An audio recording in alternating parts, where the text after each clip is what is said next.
And now, from the bowels of the internet, it's the Hate This Podcast.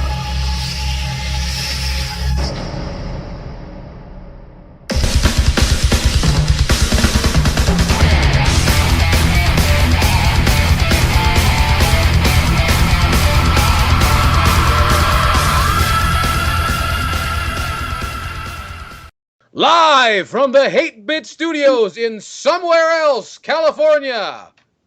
Hi, folks. I'm Yo Chaos. Joining me as always, the amazing Alpha Omega Sin. I'm just putting this out there, but the new Godzilla is really misproportioned. Like, his head's way too fucking small. But otherwise, I'm still excited about the movie. Also joining me, the ravishing Razor Fist. And that makes me want to sing Godzilla, Godzilla, and Godzuki. Sorry. We're trying to still forget about Godzuki. Like, people always forget about Godzuki. It's been a while, and we've been away for a little while, and we hope you didn't forget all about us. But it's time for a brand new Hate Bit podcast right here for all of you. You know, there's been some sad news on the front. Lots of good news, but we're going to start with sad news because, to make the good news all that much better. Speaking on the financial side of things, Alpha Omega Sin linked me an article from those no good, dirty, rotten pricks over at GameSpot. Sent me an article that apparently Sony, the people that bring you the PlayStation 4, which a bunch of people are buying, which I assume just to stick up their ass because I can't see any other reason to have one. I'm just guessing. Why are you bringing up the fact that I'm sitting lopsided? Why you gotta do that? Well, What else could I say? What else could you say? I could say that I need another system to fit up my ass so I can actually be completely... Oh, so that's why you bought NAC. I see. That's what it's all about right there. But anyway, the fine folks at Sony, Japanese mega power Sony, are about to sell off their entire stake in Square Enix. Now, they've had a vested interest in Square Enix for quite some time. Isn't that true, Alpha Omega Sin? That's true, and I don't understand what took them so fucking long to go and get this bright idea, considering the fact that Square Enix hasn't been worth shit since, like, 2001. Well, so, along with their mentality, game development wise, it's lodged somewhere in the year 1998, basically. Operative word, lodged. Well, yeah. I was going to say, I mean, if this was 1998, then having any stake in Square Enix would mean that you're basically the mega power right now in gaming. But unfortunately, our Wayback Machine doesn't work that way.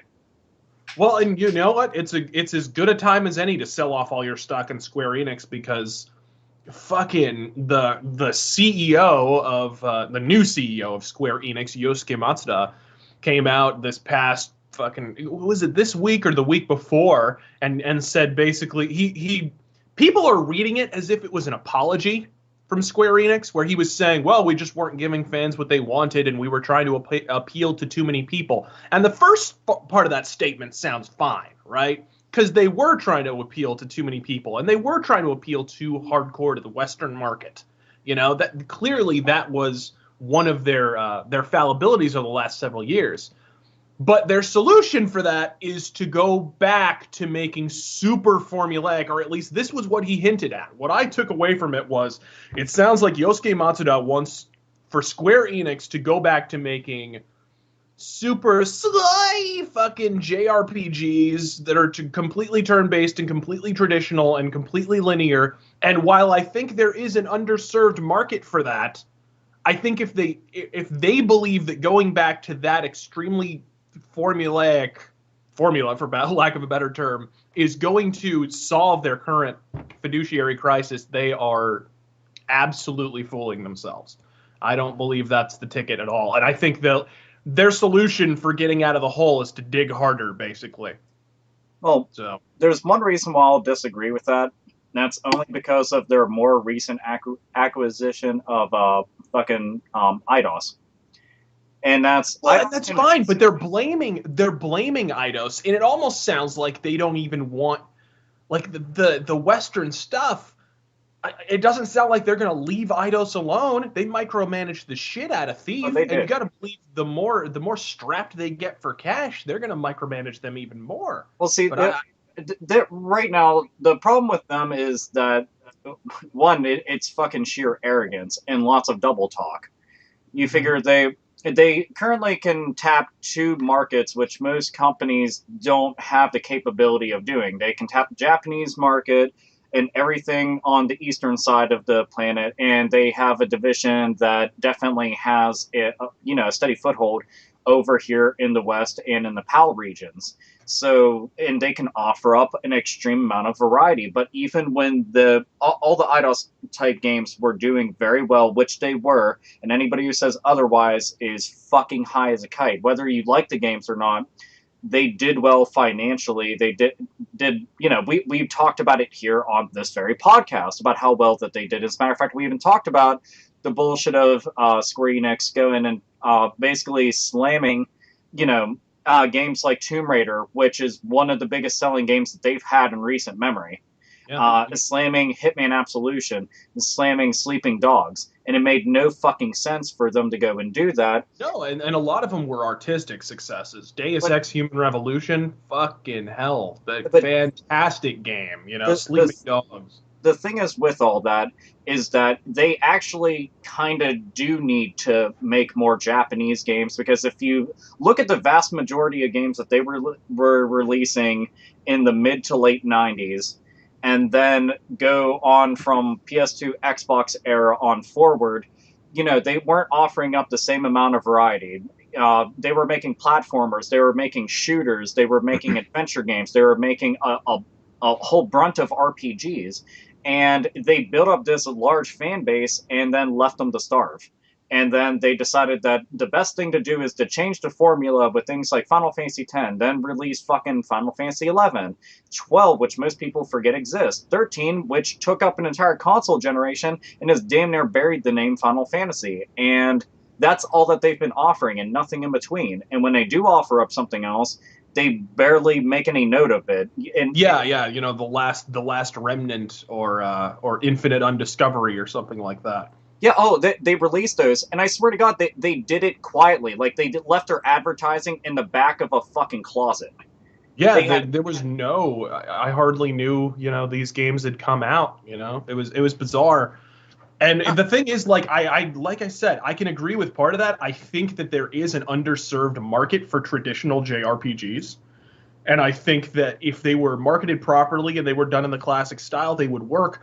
My problem is when they try to do that kind of a thing, they wind up like The Last Remnant, where it really just kind of feels like a poor man's Final Fantasy X or something. Yeah. Where it doesn't really feel like, back in the day when you played Breath of Fire, it felt distinct from Final Fantasy. When you played Secret of Mana or whatever, it felt distinct from Chrono Trigger. Every game, even though they all fell into the same genre, felt distinct. And I also think, the solution isn't necessarily to get more Japanese, quote unquote. It's really just to get more into role playing. Because really, Final Fantasy 13, for all its faults, one of them is not that it's not Japanese enough.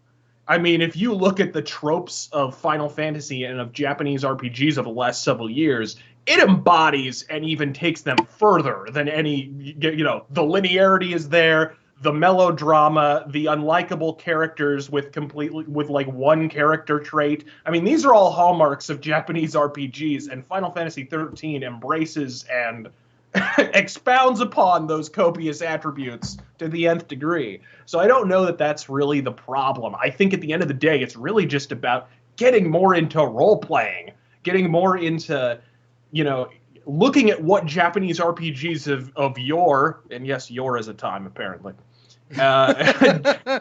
similar to Yonder. Yeah, exactly. It's over yonder. But looking at what those kind of RPGs did and kind of deepening them, giving them more features, maybe looking at them from a different angle. With Final Fantasy 13, all you really got was one game that was hyper linear, and it was basically just Final Fantasy X on crack, because it was just it was everything bad about that game turned to 11. And then after everybody got pissed at that, they were like, oh shit, let's make it an American RPG. And that didn't work either. Final Fantasy 13-2 and Final Fantasy 13-3, they're both like really bad attempts to try and tap into the American RPG market. And it's like, no, be what you are, but just don't hold on to those super antiquated JRPG tropes. You know, Well, that's what's been like fucking them over is the is the whole thing of they're trying to go and take something that's worked for an entire world, like for East and West Coast. They're now just trying to go and make it so that it can sell to one specific audience, and it makes no sense. It's like when you brought up Final Fantasy VI on Super Nintendo, the game today in 2014 still holds up. As a matter of fact, it's still unique. It still gives you a very interesting world, a very interesting cast of characters, and they're aware of this and very aware of it because, I mean, they fucking re-released that how many goddamn times to take advantage of its namesake. But they don't want to go and make games like that. They want to have games where characters play dress up and essentially are like they look like Japanese pop idols and shit, and that's how they act as empty. They use them. They use them as Japanese pop idols, dude. They use Final Fantasy characters, and they used Cloud to advertise a cell phone brand in fucking Japan, which I remember when I went to Japan. Getting off a fucking bus and literally seeing Cloud on the side of a building holding a cell phone. And I'm like, oh my fucking god. like this franchise has just been whored out. Like there are 12 dicks in this franchise's ass right now. The thing is, that's what's fucked up about it is that all of the failings of that entire fucking company have come from the Squaresoft portion of the company. Enix has had all their fucking eggs in a basket the entire time. Yeah. And totally. IDOS has had, as a matter of fact, IDOS, in my opinion, has done better since they got acquired by them. And I'm not going to say it's because of Square Enix, just simply they had their shit together at the right time once they got acquired, yet weren't fucking applauded for their efforts, and they should have been. But we have a company that they're now just finally kind of getting this bright idea after one fucking game did moderately well under their leadership. Now it's Bravely Default. And to me, I'm just like, I can't believe that you actually have the fucking audacity to say, hey, maybe we should continue making the stuff that made us into a fucking company that everybody knows worldwide. Yeah. And I wonder if it's not the beginning of a turning of the tide, because we're hearing, you know, with BioWare is a good example. BioWare got way far away from what made them successful. You know, when you played Mass Effect 1, you could still kind of, even though it was very far removed from the original Baldur's Gate formula, the bones of Baldur's Gate were under there somewhere. You know what I mean?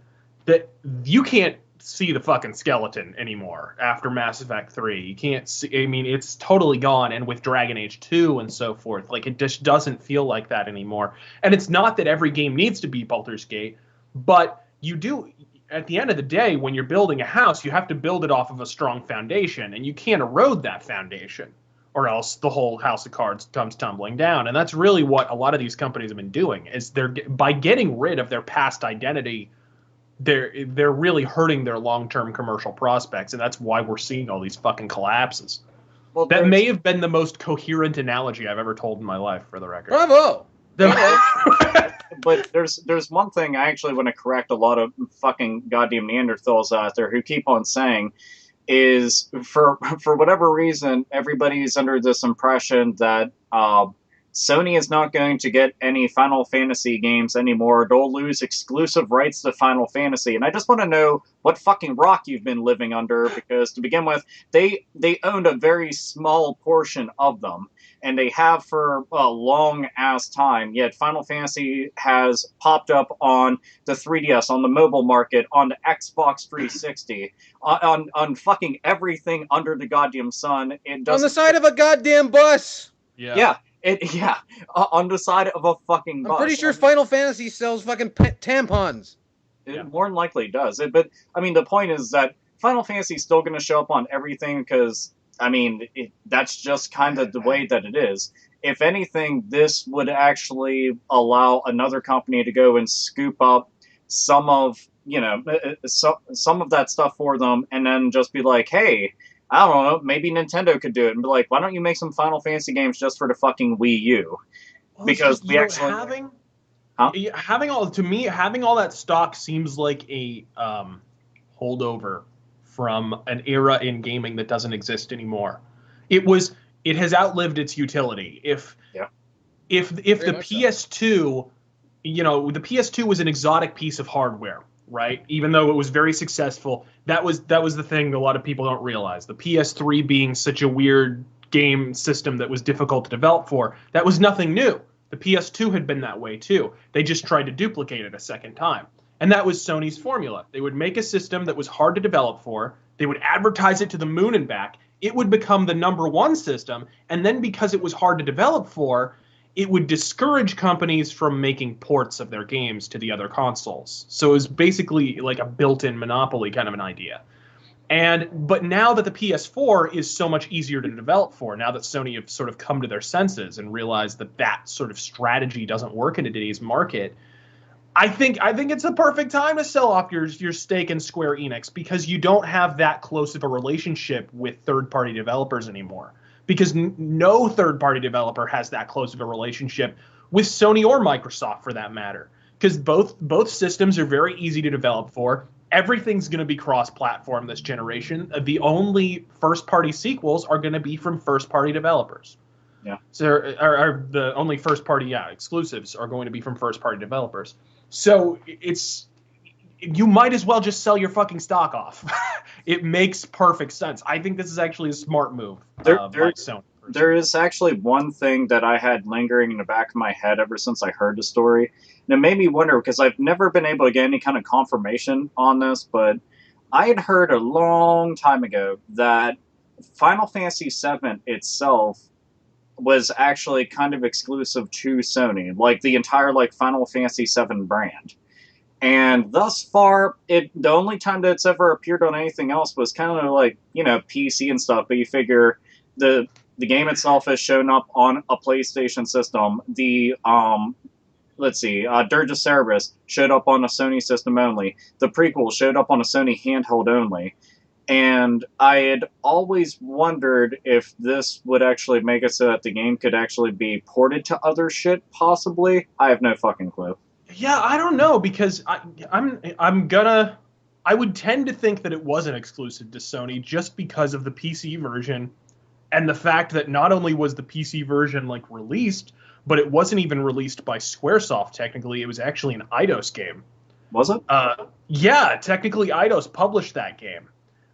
So it was actually a really weird kind of unconventional publishing relationship between Squaresoft and Eidos. Oh man, you are right. I forgot. Holy shit!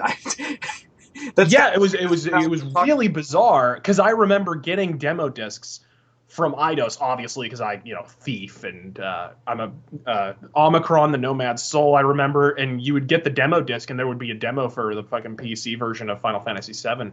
Huh. But I don't know. Maybe that was a unique situation. It certainly has pretty much remained exclusive to Sony systems since then.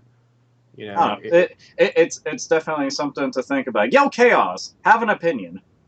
Do I have to? I have an opinion about Sony. Oh wait, actually no, we forgot about something. This entire thing, beyond them selling off the whole thing of Square Enix, they are also selling off their Vio division. Thank God.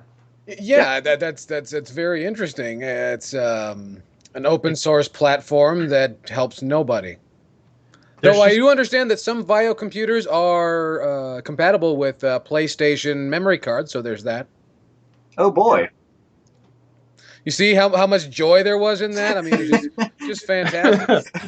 The thing is, we had brought this up earlier, and the thing is, the Vio computer, I know tons and tons and tons of people that are balls deep into the tech world, and I never once hear the name Vio come up ever. Ever. Yeah. No, it's a completely irrelevant brand. They kind of price themselves out of the market, honestly, because they're way too expensive. See, it's occurring to me that Sony's not seeing the correlation with the letter V here. They're not doing themselves any favors here. It's true. No, I really don't understand why they would still have it. look, at the end of the day, they're getting their asses kicked, especially in the laptop division. And it's like, it makes perfect sense. I think these are moves they need to make. The only downside of this, and it's one that kind of, once again, it pisses me off with when IGN reports this story and GameSpot reports this story, is that along with these sales, this really isn't about, Squaresoft stock being, or Square Enix stock being sold off, or Vio being sold off. There's a bunch of people being laid off here. Yeah, lots. A lot, and they're selling a bunch of office buildings too that they said in the story as well. So it's, a lot of people are losing their fucking jobs, and they're losing it because this company has been so wrong-headed and egotistical for so and just absolutely swamped in its own hubris.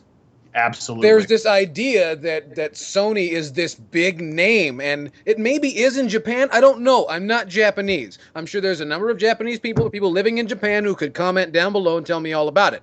But from what I've noticed, and this is just me. Now, mind you, 30-year-old Yell Chaos from Southern California, but in my view, Sony is not that big a name. They are in a much further crowded market than they were even when the PlayStation 2 came around. Samsung has dominated them on virtually every front, and they're lucky Samsung doesn't get involved in gaming. They're smart enough to stay out. But there's the idea that Sony is this big, powerful name, and it just doesn't seem, at least to me, have the marquee value it once did. Well, there's also the one thing everybody also forgets about is Sony has their hands in a lot of different shit. Absolutely, but all forms of entertainment are down. Yeah. That's... right now, considering that they're a mega power within, from electronics to, the entertainment industry, is that sometimes you're not going to be as dominant as you were from the 80s and 90s as you are in the 2010s. And that's something that they're unfortunately feeling a lot of pressure on. And it's better to go and cut those losses and focus on where you are doing well at. And the only thing that sucks about it is over 1,000 people are losing their job. But the thing is, at the end of the day, what the fuck can you do? You were pig-headed to begin with, and now people are suffering because of it. Well, but not only that, but you cannot tell me people who are being let go, and I don't want to, hurt anybody's feelings. Oh, fuck that. I love to hurt people's feelings, but I cannot say that I really... Okay, I guess I do kind of feel empathetic for those people because I've lost a job once or twice before. But you can't say that you're surprised. These are moves, in my estimation, and I'm not a financial expert, but in my estimation, should have taken place a long time ago. No, when business was slipping 4 and 5 years ago, and they've still got major office buildings, full office buildings in major parts of Tokyo, which is notorious for being some of the most expensive real estate on the planet. Yeah. And these are moves that should have been taken years ago. Absolutely. No, these are moves that probably should have been made when the PS3 was flagging in 2008 or 2009. These are moves that are just a long time coming. Well, and what's interesting is, and this is something that's interesting to me because I am sort of a fan of real estate and real estate trends and how things like that move. And I'm constantly surprised because just even without any sort of major research, just flipping through a Flipboard on my phone, I find out like every 4th day or something that Sony is selling off another fucking building in some major part of the world. I'm like, I didn't even fucking know they had that. I know. Damn, it must be close to a dozen properties inside the last 2 years, when if they had sold like 2 of them like 5 years ago, we wouldn't even be having this discussion. Yeah, and of course the big one that we heard, what was it, like a year ago, was about them selling the headquarters in Times Square. Yeah, exactly. It's like, well, who knew they still fucking had it? Because the sign's not as big as it once was. Well, the thing is, you also have to look at this as when you're a company like them, and especially with how they think the world perceives them, is that them selling off anything is viewed as, weakness or them doing bad. So more than likely, they held on to this shit for as long as possible to save face. Like I said, hubris. And now that they're on even some sort of an upswing, thanks to the fucking PlayStation 4 and their movie division not doing all that fucking bad, they're like, we can go and do this and kind of just sweep it under the carpet without looking like a complete and utter fucking fool. Mm-hmm. Well, and what's funny is they were always perceived as a very, at least once again in my estimation, my American estimation, perceived as a very smart company. And I wouldn't think that a smart company would keep major office buildings under major real estate contracts to have, even for leasing office space and things like that. Would be smarter than that, because these properties were viable, sure, 30 years ago. Yeah. No, they could have gotten a lot more return on their investment too if they had done it then. Absolutely. And then, of course, I didn't get to say this earlier, but I find it interesting with what, you guys were talking about Square Enix wanting to go the more Japanese route. And I thought of this. Now, this is not going to help for business, because this as far as, at least in my eye, this is a little too late. But what I think they're going to do is crank out some great games that everyone's going to forget about in about 20 years from now, when the retro gaming craze is going on again, because it'll happen again. Yeah. They're going to love these games. These games are going to be great, and they're going to go for $1 million bajillion on eBay. Oh, you think they're going to pull a Dreamcast, in other words? They better hope so, because I don't know what else they got. Yeah, I don't know. It kind of mirrors what you're describing. Kind of mirrors Electronic Arts a few years ago, Sure. where Electronic Arts were like, "What? We only make sports games and movie licensed titles? Okay, here have 17 new IPs, and 15 of them are fantastic." And then everybody just kind of farted at it and left all of them alone. None of them really sold except for Dead Space. Mm-hmm. It kind of reminds me of that, where now we look back on that period and it's like, whoa, they came out with Mirror's Edge and Dead Space and Dragon Age and holy shit, all these fantastic games. Where did those games go? Well, I'll tell you where they went. You didn't freaking buy them. Yeah, well, not just that, but you got all the jackoffs with their visors could shoot their friends. Well, dude, a company that big should not ever squirt out that much at once. You've got to do it over a long stretch of time, because you have an entire console generation to go and put games out. You also have to take into account of what you're competing against during that release date. Actually, I'm going to have to disagree with you, Alpha Omega Sin. I think that's a great thing what they tried to do. The problem is they tried to use it also as some sort of a development study. I think that was the major failing there.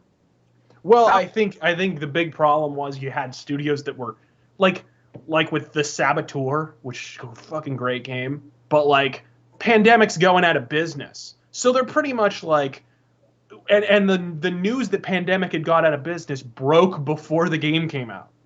So it's everyone's oh, great, I wonder if this game that I'm going to be invested in is going to have any kind of sequel or any kind of follow-up at all or whatever. And sure enough, they got nothing like that. So I imagine that made people reticent to pick it up too.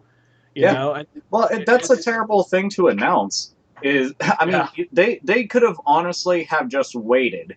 But it's one of those things say you're just a random fucking jack-off on the internet going and looking up games, and you're like, oh, the Saboteur.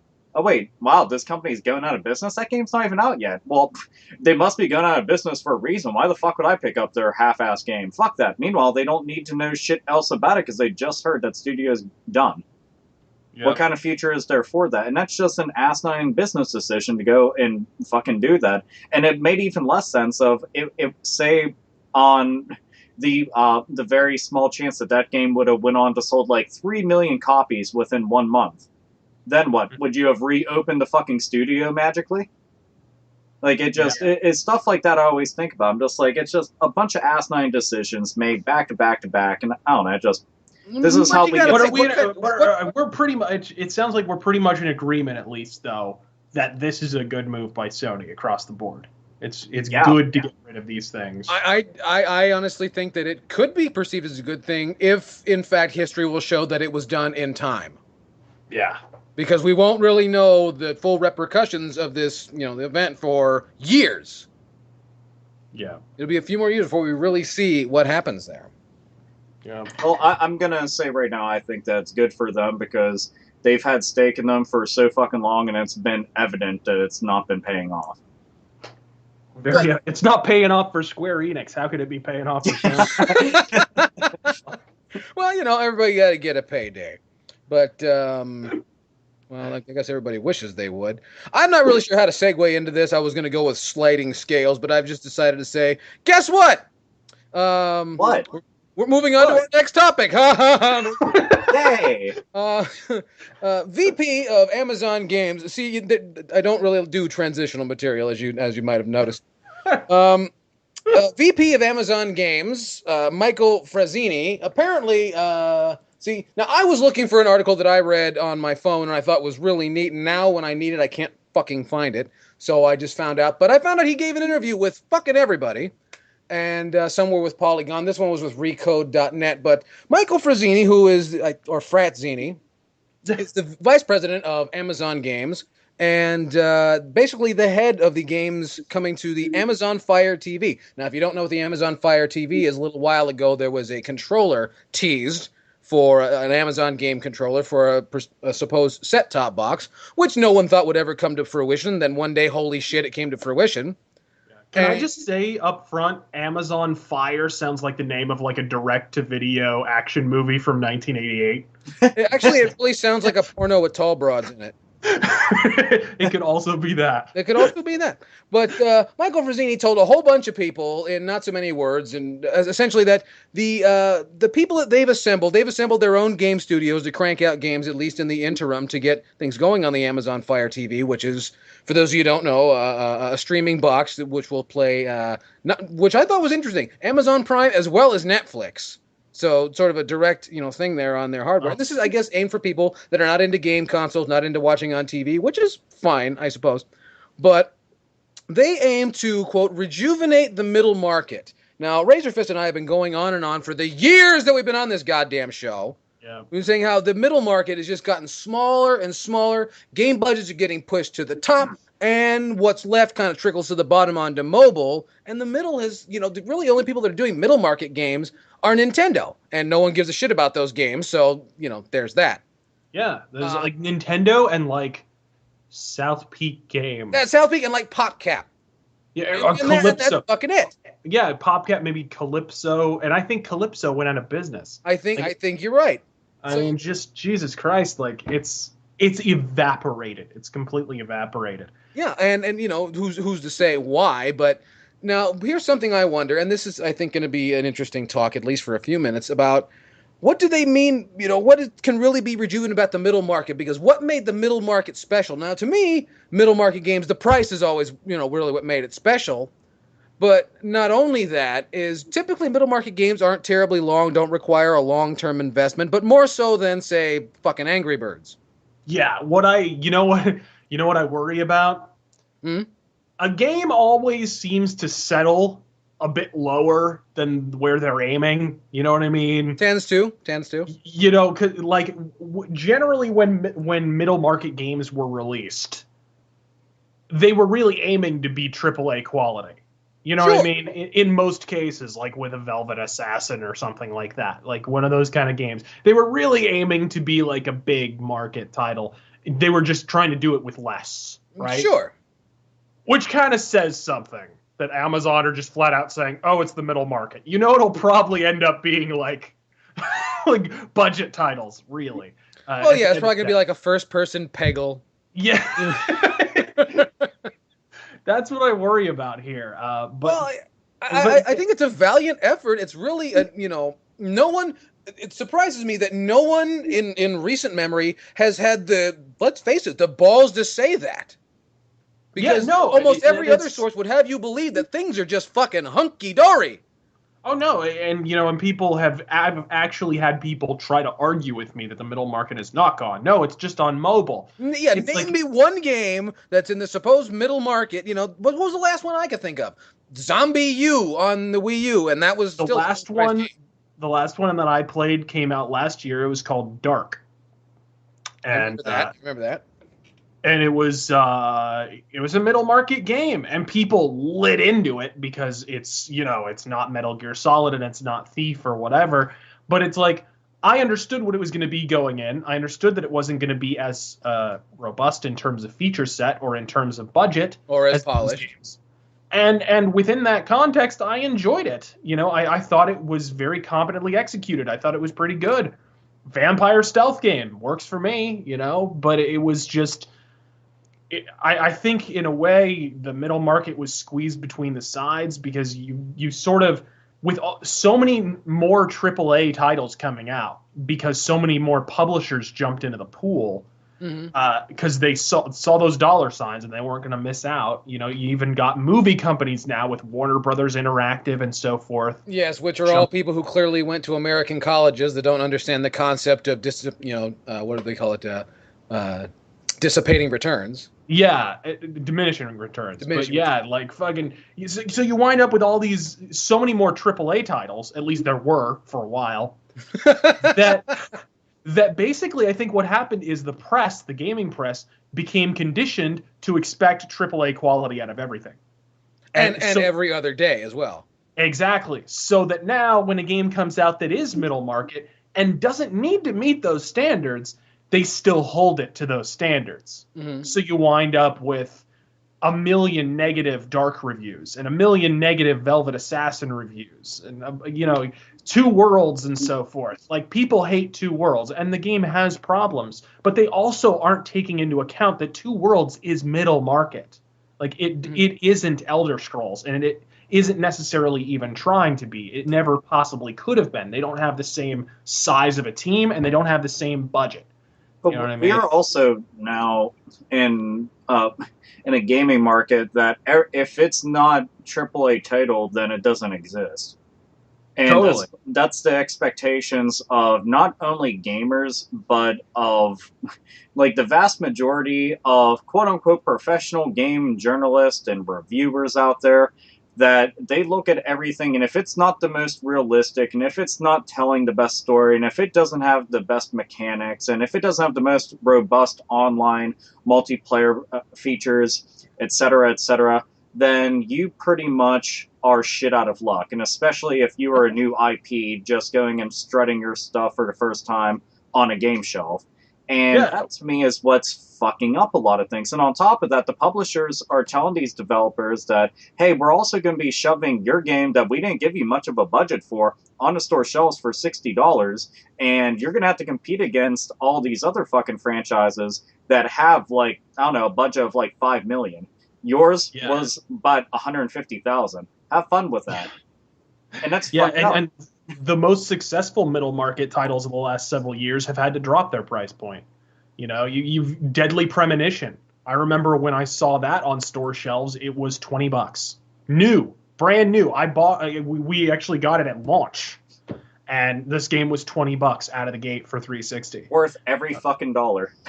Oh, and absolutely worth every dollar. If you have not played Deadly Premonition out there and you're listening to the sound of my voice, play this motherfucker. Yeah, and keep in mind, nobody can say something along the lines of, well, I can't get it because it's on 360, it's on PS3, and it's on PC. So that means that you can go on the Steam and download it. Yeah, you can get it anywhere, and it's great. And let me tell you, with the graphics on this game, it is not going to be a resource hog on your PC. You can probably... Dude, I forgot. Did you actually do a review of that?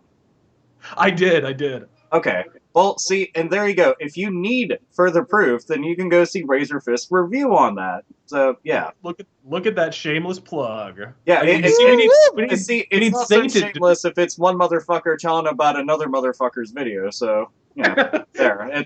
It's not so bad. But the one thing that is kind of nice about with Amazon bringing up the whole middle market is they acknowledge that it's there, which a lot of companies don't. They do not acknowledge that a middle market exists, and let alone that there's a lack of one. But Amazon's actually acknowledging that it's not there and that they want to bring that to the forefront. Whether or not they can actually do it remains to be seen, but whether they can do it and whether they can sell the games. I mean, that's the big thing for my money. I think one of the things that holds middle market titles back, and at some point I got to do a video on this because this is like something that nobody ever talks about, is how stagnant video game advertising is, and how like every game, no matter how different it is from a AAA title that is advertised, it's still advertised the same way. No matter how different. You mean wallpapering the fuck out of IGN.com? Yeah, exactly. No matter how different it is from Call of Duty,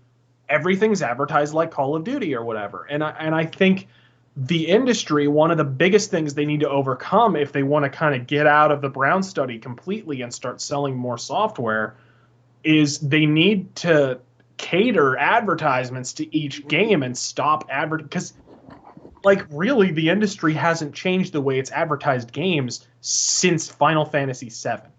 I don't know if I agree with that, because in my estimation, just on what little TV I watch, they don't even... Video game advertising has changed in the fact that video games don't even advertise fucking video games during the video game advertisement. Well, There's some fog, a car drives by, Xbox One. No, but that, you know what's true? That's the thing, though. That started with Final Fantasy VII, because they were the first one to be like, wow, did I just watch a movie trailer, or was that a movie? Okay, then we're gonna blame Square Enix. I'm down with that. No, I think it worked. It worked really well for Final Fantasy. But VII. it was the beginning of the end. Is that what you're saying? Yeah, but then it was applied to a bunch of games that really it doesn't fit with, and the other thing is that's really cost prohibitive.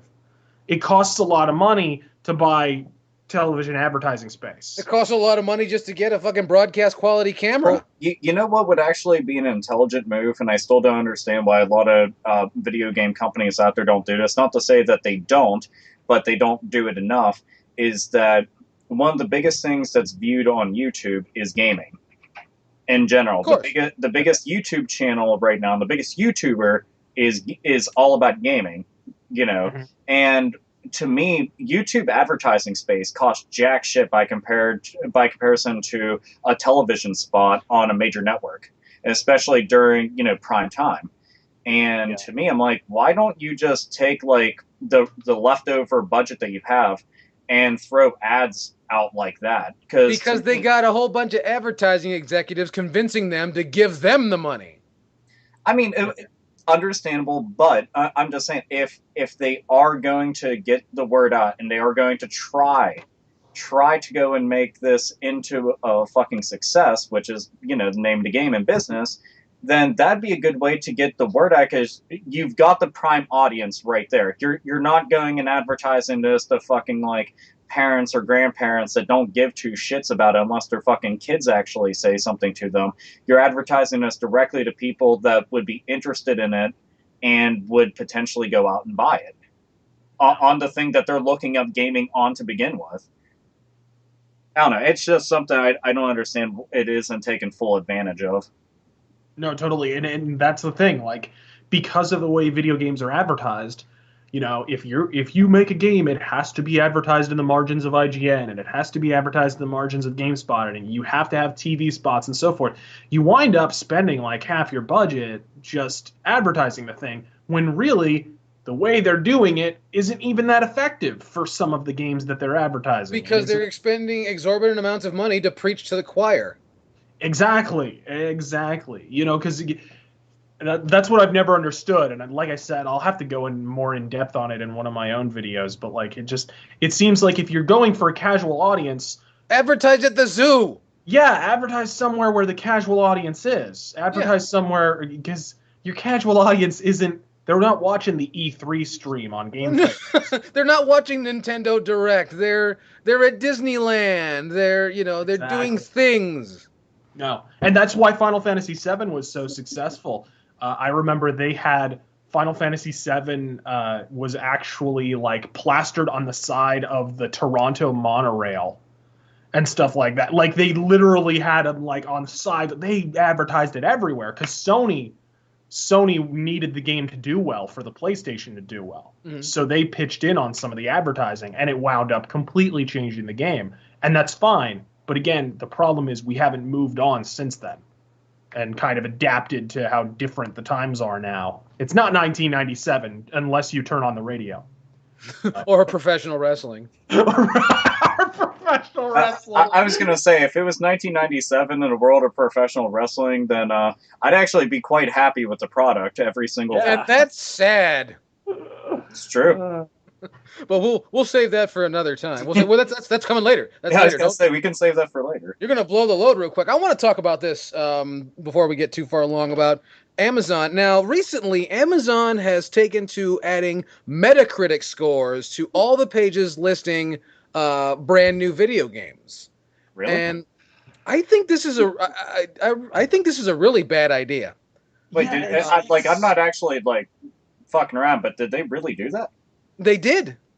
I It just did- seem I doesn't that really seem didn't know that. superfluous to you? Because don't they already have like an aggregate scoring system of their own? They do, and apparently they're under the impression that people give a shit what Metacritic has to say, when in fact Metacritic is just a mathematical score of what everybody said. Yeah, And that doesn't work. You cannot break down personal experience into two fucking numbers, and red or green or yellow. yeah, and it doesn't make any sense either, because I mean, I know what this the is. This is to Metacritic take score- advantage of grandparents at Christmas time. I know it's what it is. Well, the Metacritic score comes from who? It comes from the professional reviewers. I'm sorry, quote. We've got massive air quotes around professional here. Are you putting the big ones? Yeah, no. We got air quotes the size of You fucking. got the air quotes. You got foam finger air quotes. Yeah, the size of Tom Cruise's new Yeah. surgically altered face. But fucking that's basically where it's coming from. So, and the problem is, we've already demonstrated fairly sufficiently that the way professional reviews are arrived at is, I mean, it's the only field of journalism where the subjects of the articles pay the people's salaries. So it's kind of a different situation. So I just don't see how that's any more reliable. I mean, if your worry is that there's going to be false Amazon reviews, I hate to break it to you, but Metacritic's guilty of just the same. You know, they have just as much of a problem, if not even more pronounced. If not even worse, because it's just simply graded against a curve of averages. Yeah, I mean, look, what was it when Dragon Age 2 came out? No, not Dragon Age 2. Actually, no, it was Dragon Age 2. Dragon Age 2 and Witcher 2. I remember when Dragon Age 2 came out, they caught a BioWare employee submitting his own review saying anybody who doesn't like this game is just regressive and they're mad that it's not like the first game. And they eventually traced the IP address and found out it was a BioWare employee who had worked on the game that had put that out. And that was a big scandal and blah, blah, blah. And then Witcher 2 came out. And again, a BioWare employee was caught putting a fake review on Metacritic. Dishonest people on the internet. Shocking. Yeah, he's talking about how the game is just a ripoff of, BioWare games, and they're just CD Projekt Red are pretentious, and he's not wrong about that. But I mean, all of that bullshit, and then that was a big scandal because they've traced that IP address, and again, it was BioWare. So I mean, once again, you cannot trust Metacritic any more than you can at fucking Amazon. Neither can you trust the incestuous news cycle of gaming journalism. Yeah. Once again, foam finger in the air quotes. Foam finger air quotes. It's like those foam razor blades they used to hand out with the fucking Razor Ramon logo on them. I know, that's why we got to get a foam razor fist, and then we got to get the foam soon in the 8-bit store. The foam finger up in the air quotes. Foam finger death punch. Yeah. Yeah. But I just thought that was sort of. It's a terrible idea. I think it's unethical, really, because it's really. And who's to say that now that entire system, to me, not like it wasn't earlier, is now suspect. Yeah.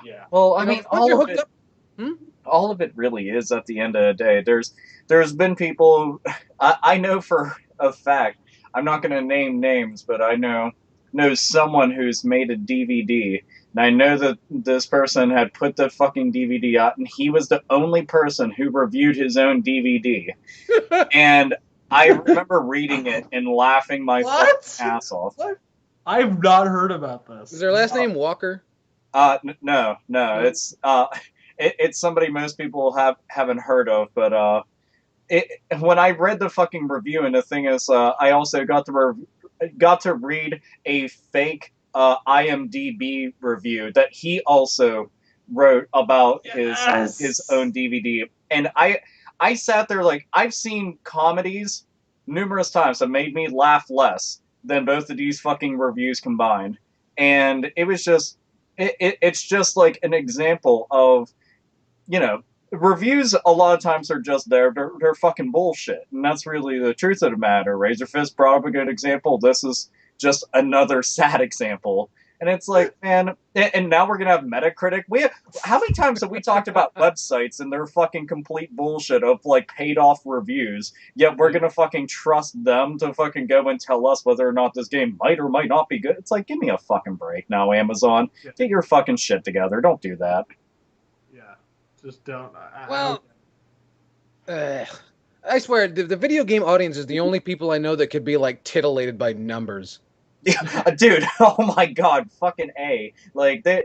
I swear, if you walk over to some gamer chick, just tell her 9 out of 10. She'll probably get really excited. The fact that I've come across people who literally only bought something because it sold well, I was just like, I'm fucking done. Well, Like, see, interestingly enough, you brought that up because I meant to say something earlier about people who won't buy games because the company went out of business. Who the fuck cares? yeah. Yeah. Who cares? I don't understand how that's going to affect you in the slightest. Yep. Now it's sad because it's been happening for years. I remember when Thief 2 came out, and then the news came out that Thief 2, that Looking Glass Studios, the people who made it, had just gone out of business. The game was on pace to sell more than the first game. Was probably going to hit like 1 million copies, which is big for a PC exclusive title in 2000. And then right after that news came out, it was like, boo! The sales went way down. So it's weird, but it does actually happen. Like, you hear that a studio went out of business and people stop buying the game. It's bizarre. It's just amazing how news affects people like that. It really is. It's like how it makes us want to hang ourselves. Do you really want to hang yourself? Only when it has to do with Sony. Because really, I mean, I'd be in favor of hanging a few of these motherfuckers. We could do that. I don't know, but I'm hung all the time, so. See,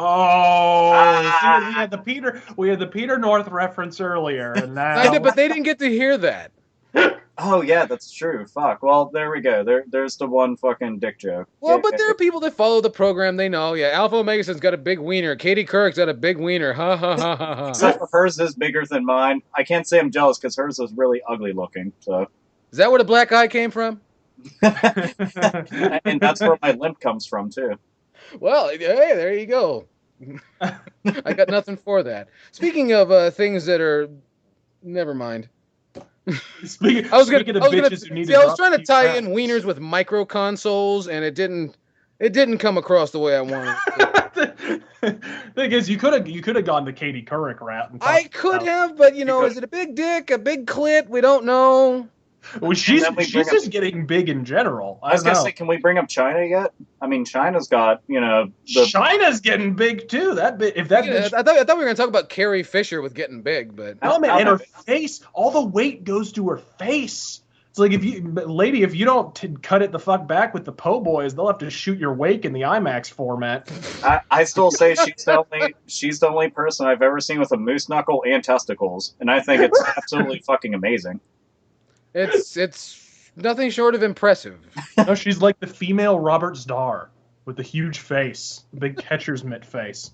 Ninth wonder of the world and a chupacabra all rolled into one. That's impressive. That's impressive. And the snowplow, a human snowplow. Wait, I bet she did the snowplow move ripped off from Al Snow to X-Pac. How many fucking times in the bedroom? Oh my. And this just in, a letter from the attorney of Joni Laurer. We're to stop this immediately. We are not to utter the phrase that bitch could bend forks with her face. Okay, gotcha. No. That girl's had a tough enough life, man. She's had to deal with Triple H. Yeah. And all of his big long places. And what the fuck, man? I don't know. But anyway, speaking of bending forks with your face, have you seen Terry Runnels lately? Jesus Christ. like the skin on her face is like a baseball glove. Well, yeah, and she's modeling herself after her father-in-law's forehead. You remember her with the that bitch? I have never seen someone who was more determined to never wear a bra. Oh yeah. I don't know. Luna Vachon was kind of. Anyway. To begin with, anytime that she came out, I was never eyeballing those fucking fun bags ever. Dude, nipples, nature's thermometers. Seriously. Well, sure, on turkeys. I was gonna say it also lets you know exactly where the wind's blowing, so that's always handy. That's true. That is a benefit. Seriously, I have to say, like, you know, growing up as a fucking young teenager, anytime Terry Reynolds came out and she was wearing like that super fucking thin, like I've definitely blown my nose into things more thick than her fucking dresses. She came out in something that I was just like, that is fucking amazing. No underwear, no bra, no nothing. Like the minute that a fucking tornado would even start picking up, she would definitely have made my fucking day. Like, goddamn. Yes. Actually, Bravo. you know, but now that I'm thinking about it, you guys remember that thing that Rey Mysterio, like, on the stage, he'd pop up out of? It, like, propelled him into the air? Yeah. I wish that they did that to her once. Just once. I would pay a handsome amount. Oh, and she can be in heels so that she gets absolutely fucked up when she lands, but I'll still be laughing my ass off with a raging heart on, so... Have a big cheeseburger on top of it. like so he's got like a cheeseburger kebab thing. Yes. And he's just this is so convenient. We were talking about weird fanfic earlier about on DeviantArt, so you never know. Now, Alpha, would you still hit Chyna though? I mean, oh, dude, I would just to be able to tell everybody what I did today. It's true. Like, I'd be like, guess what I was up to today? I'm like, well, I don't know what. Probably so expecting like some. You'd hit it just for the scrapbook moment. Yeah, I would. And the thing is, like, I've seen some of her porn, and they're like, dude, they would not even get my dick to twitch, and if it did twitch, it'd be to go back inside me. Like every time that she was doing anything, I'm like, Jesus fucking Christ! Like, I can't believe fucking Triple H, his nose, and fucking Sean Waltman all decide to go to fucking town on this. It made no sense other than to just like high five and be like, oh man, that was a horrible time. It's like going to a bad haunted house. Like, who the fuck does this? There were more cobwebs. I don't know, the way I look at it. And a dumbbell set. Yeah. And Yell Chaos is over there like, sure, I'd hit it. I've never fucked a cautionary tale before. I know. No, this is more like a space warp or something. I mean, do you notice that like when she was supposedly involved with Triple H, that nose got bigger and bigger. I think there's a perfect vacuum somewhere that pulled that motherfucker off his face. I just want to let everyone know who's a wrestling fan. If you're ever wondering where the hardcore title went, ask her to stretch legs. You'll find it.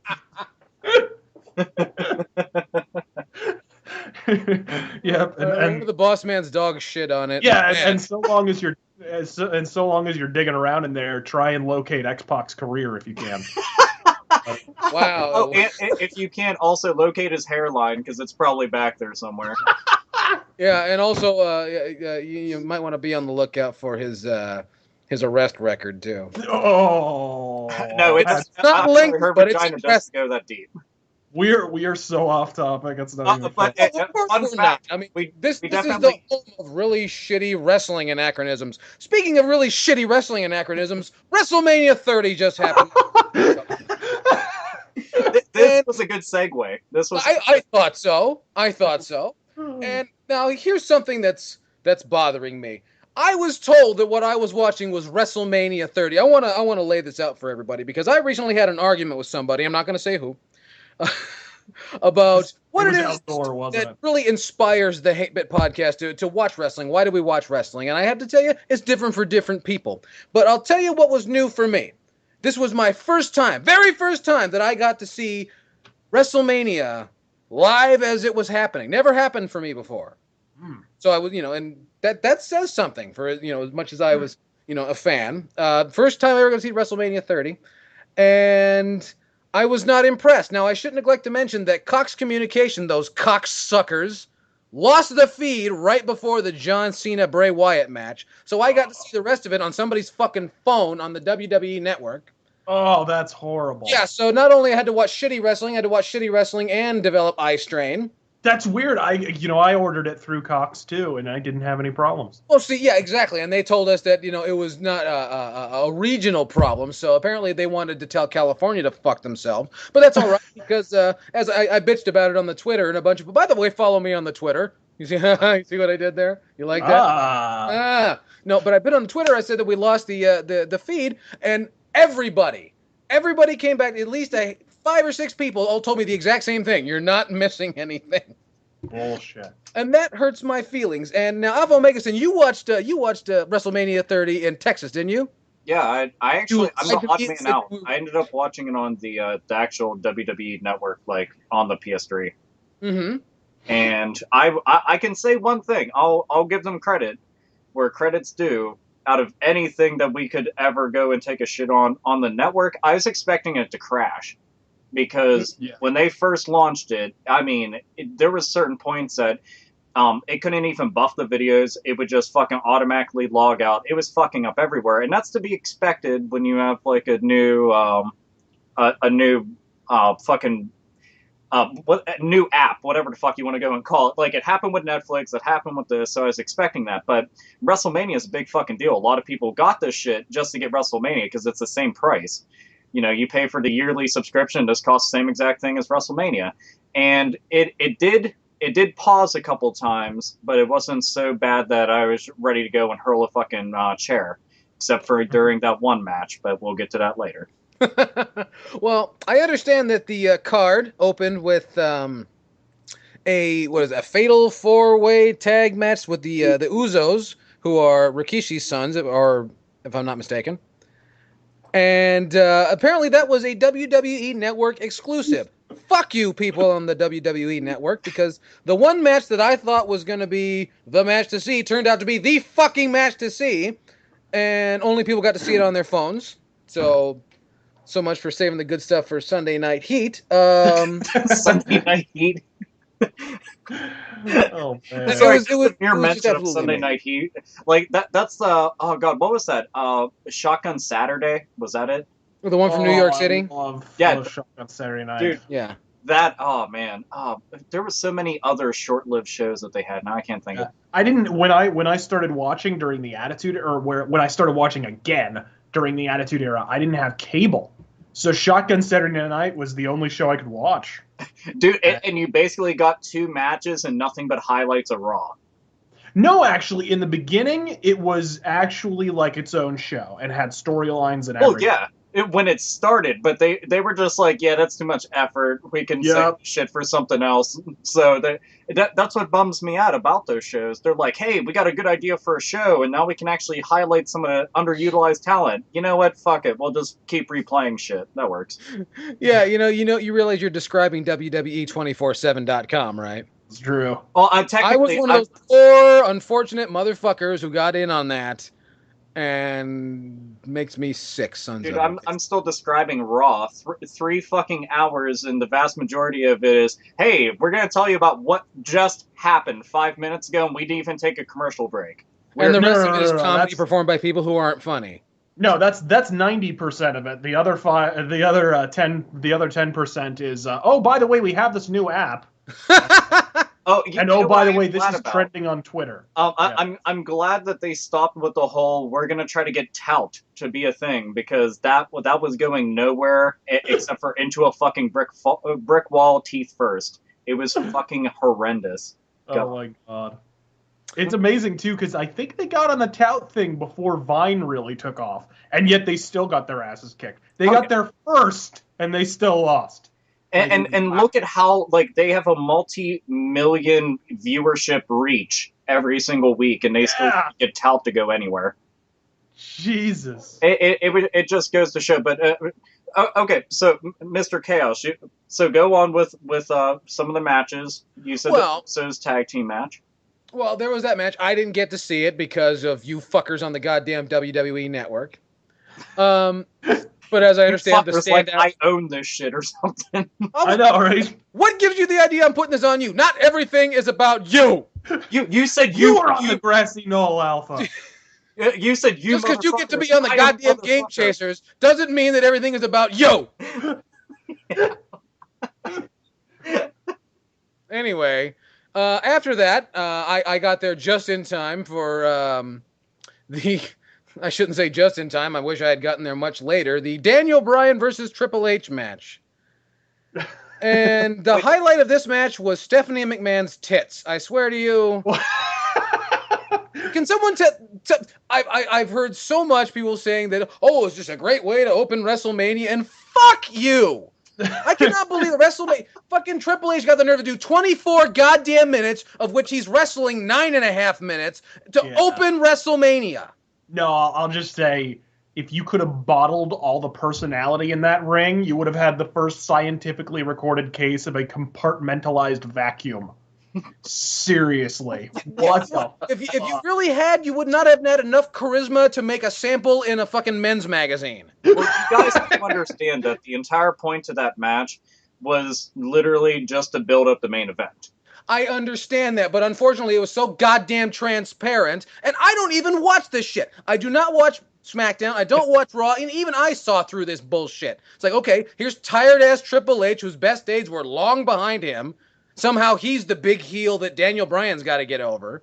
Yeah. Well, he's the new Vince McMahon. And also don't forget Daniel Bryan and his goddamn, what do they call that, interspersed shoulder injury. Well, the thing that just went away. Ow, I'm hurting. Oh shit, I forgot I'm hurting. Yeah, at the end when he was celebrating, it was like, that's what I call it. Like what I like. His shoulder's not hurt anymore. Whatever. But no, what I don't, not to skip ahead or anything, but that whole dynamic we just talked about with Triple H, and he's kind of Daniel Bryan's main heel.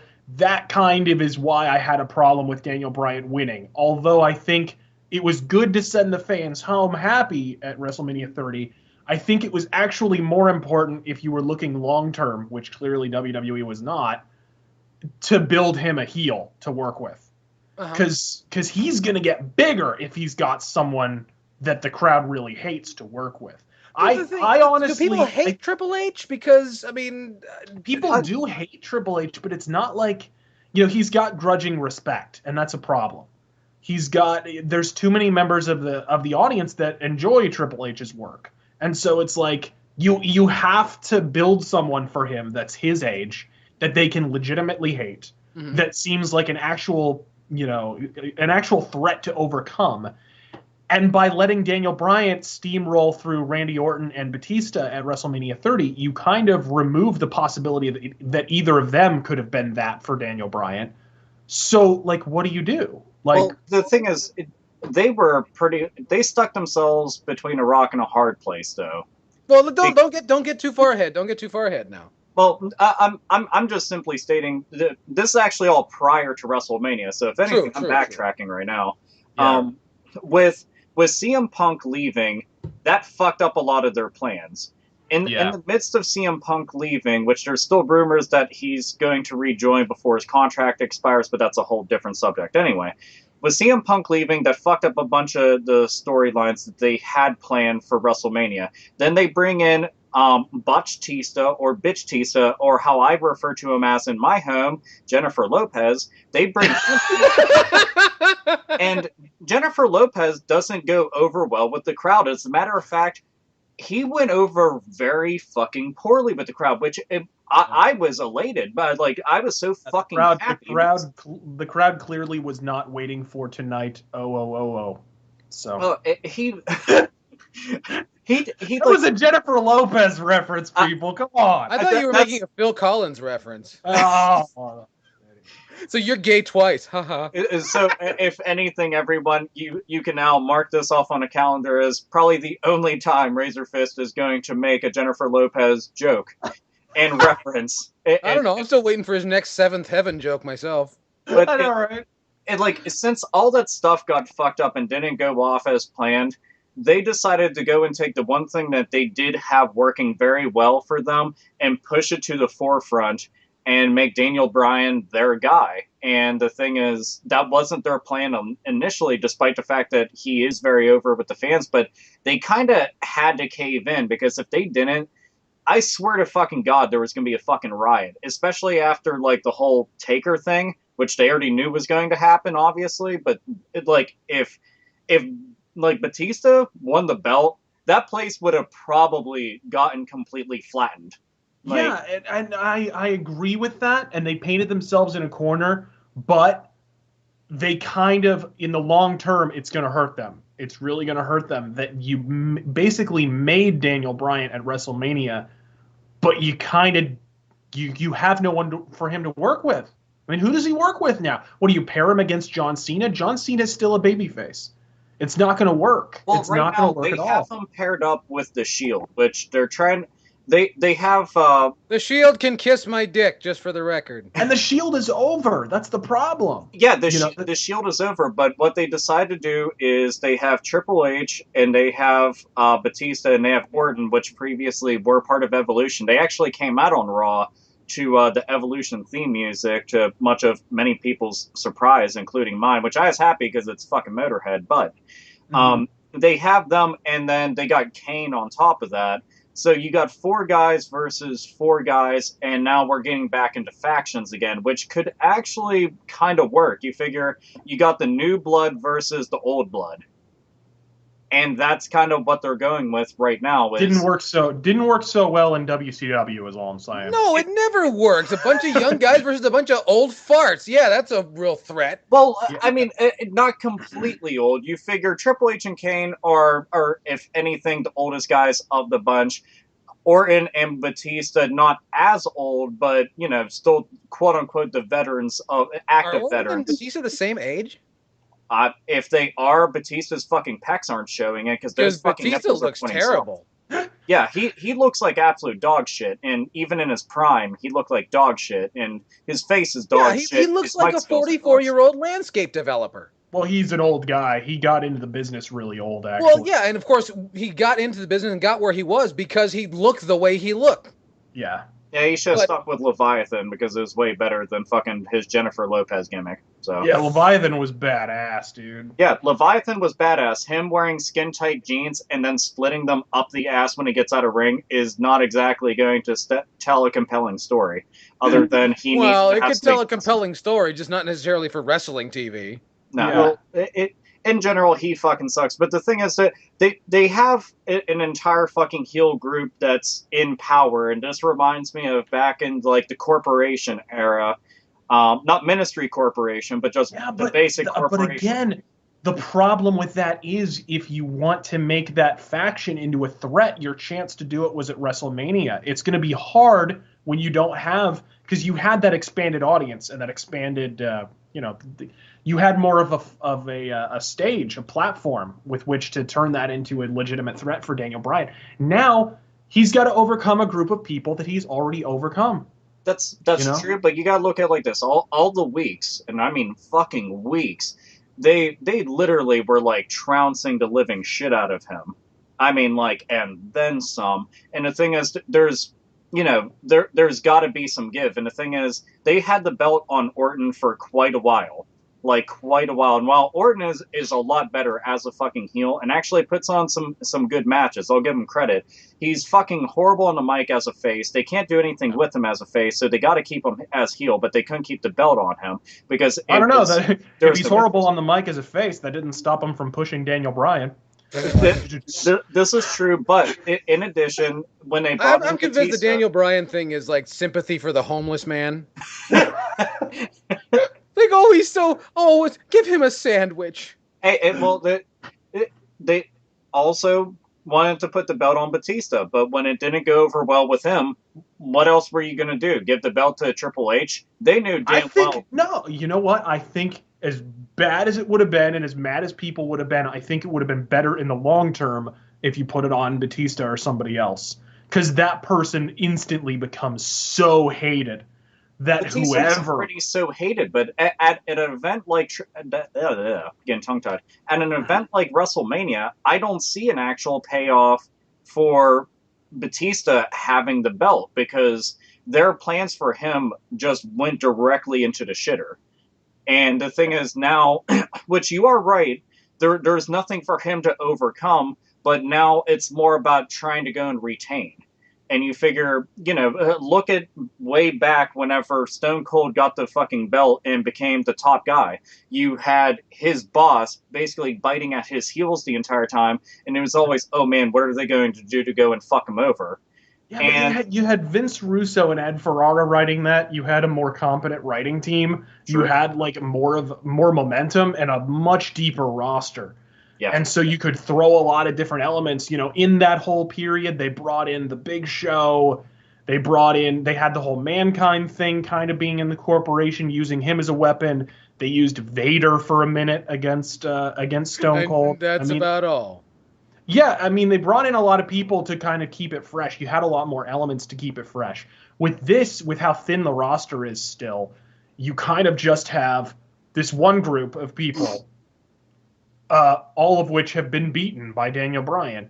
So it's you just wind up with although they did kind of throw a different look on Raw with Kane, going back to Monster Kane a little bit.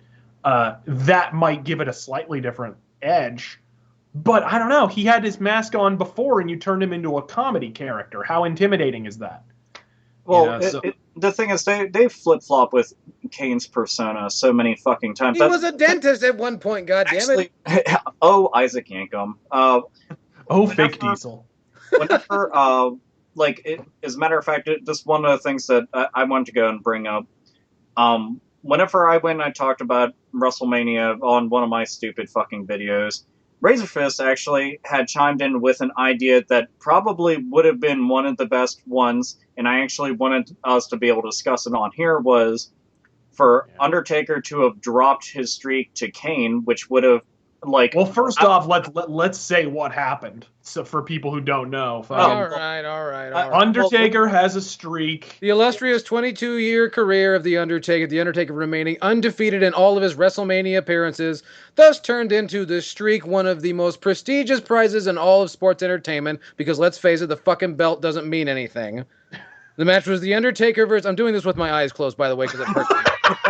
The Undertaker dropped the streak, as we say in professional wrestling parlance, to the disgusting Brock Lesnar and the equally off-putting Paul Heyman. And his swimming trunks that advertise a sandwich shop. and the lamest fucking chest tattoo known to man. The most phallic tattoo ever known. Now, I wanna put this now. I put this on my Twitter because I didn't know how else to express my feelings, but I really feel that with this move, the non-wrestling fans won't understand, but if you could take a step back a few years and look at wrestling of what's led us up to where we are, the belts don't fucking mean anything. They are far beyond promotional devices. They mean nothing. Well, they're props. They're props. Yeah. Whereas in wrestling, we're now at this point, since Vince McMahon bought fucking wrestling and kind of, ruined it for a lot of people. I won't blame him entirely. That's another discussion for another time. But ever since now that the WWE wants the WWF wants the Capital Wrestling Corporation, way back when, now has a sizable lore going all the way back to the 1940s for a very, very long time. And now in that lore, for someone to have been undefeated at an illustrious, I'm doing the foam finger thing again. Such an illustrious run on up to WrestleMania 30, for The Undertaker to have that many wins is quite the thing. Similar, and a lot of it happened by accident. I mean, that's was the true. thing. That's true. That's what makes it so incredible. Nobody made a decision in 1990 that the first time he fought someone at WrestleMania, he was going to win, and then he was going to win for the next 20 years. Nobody made that decision. They kind of looked up. I mean, hell, Vince Russo gave an interview at WrestleMania, just after WrestleMania, 20, and they asked him about the streak, and he was like, they talked about WrestleMania 15, and he was like, "Did you book Undertaker to beat Boss Man? Like, were you thinking streak?" And he's like, "No, we had no idea of the streak. I didn't even hear about the streak until I left." So at least 15 years into the streak. No, or not 15 years into the streak, but 15 years into WrestleMania, it was still an accident, essentially, that The Undertaker had won every single match since the first. Sure, but I mean, if you really think about it, from just, now mind you, this is a very glib representation, but he has to go over. He has the biggest gimmick at the biggest show. Yeah. So he has to go over. Yeah. Well, here's the thing. What's interesting about it is that apparently, the Undertaker himself. Oh, wait, before you say that, let me. I wanted to put this in perspective. The way I feel about it, the Undertaker streak, now mind you, under the guise of sports entertainment, really felt, and this might just be me, really felt like when Andre the Giant broke his career undefeated streak against Hulk Hogan at WrestleMania 3. That propelled Hulk Hogan to unprecedented heights. The man that beat Andre the Giant. And that's really what this could have been. This could have given us a new Hulk Hogan. It could have put on the right person. Could have been amazing. Yeah. Now, Alpha Omega, please go on. It was fucking wasted, and that's the thing that I've gone into many debates about this prior to ever talking about it online and just in general. But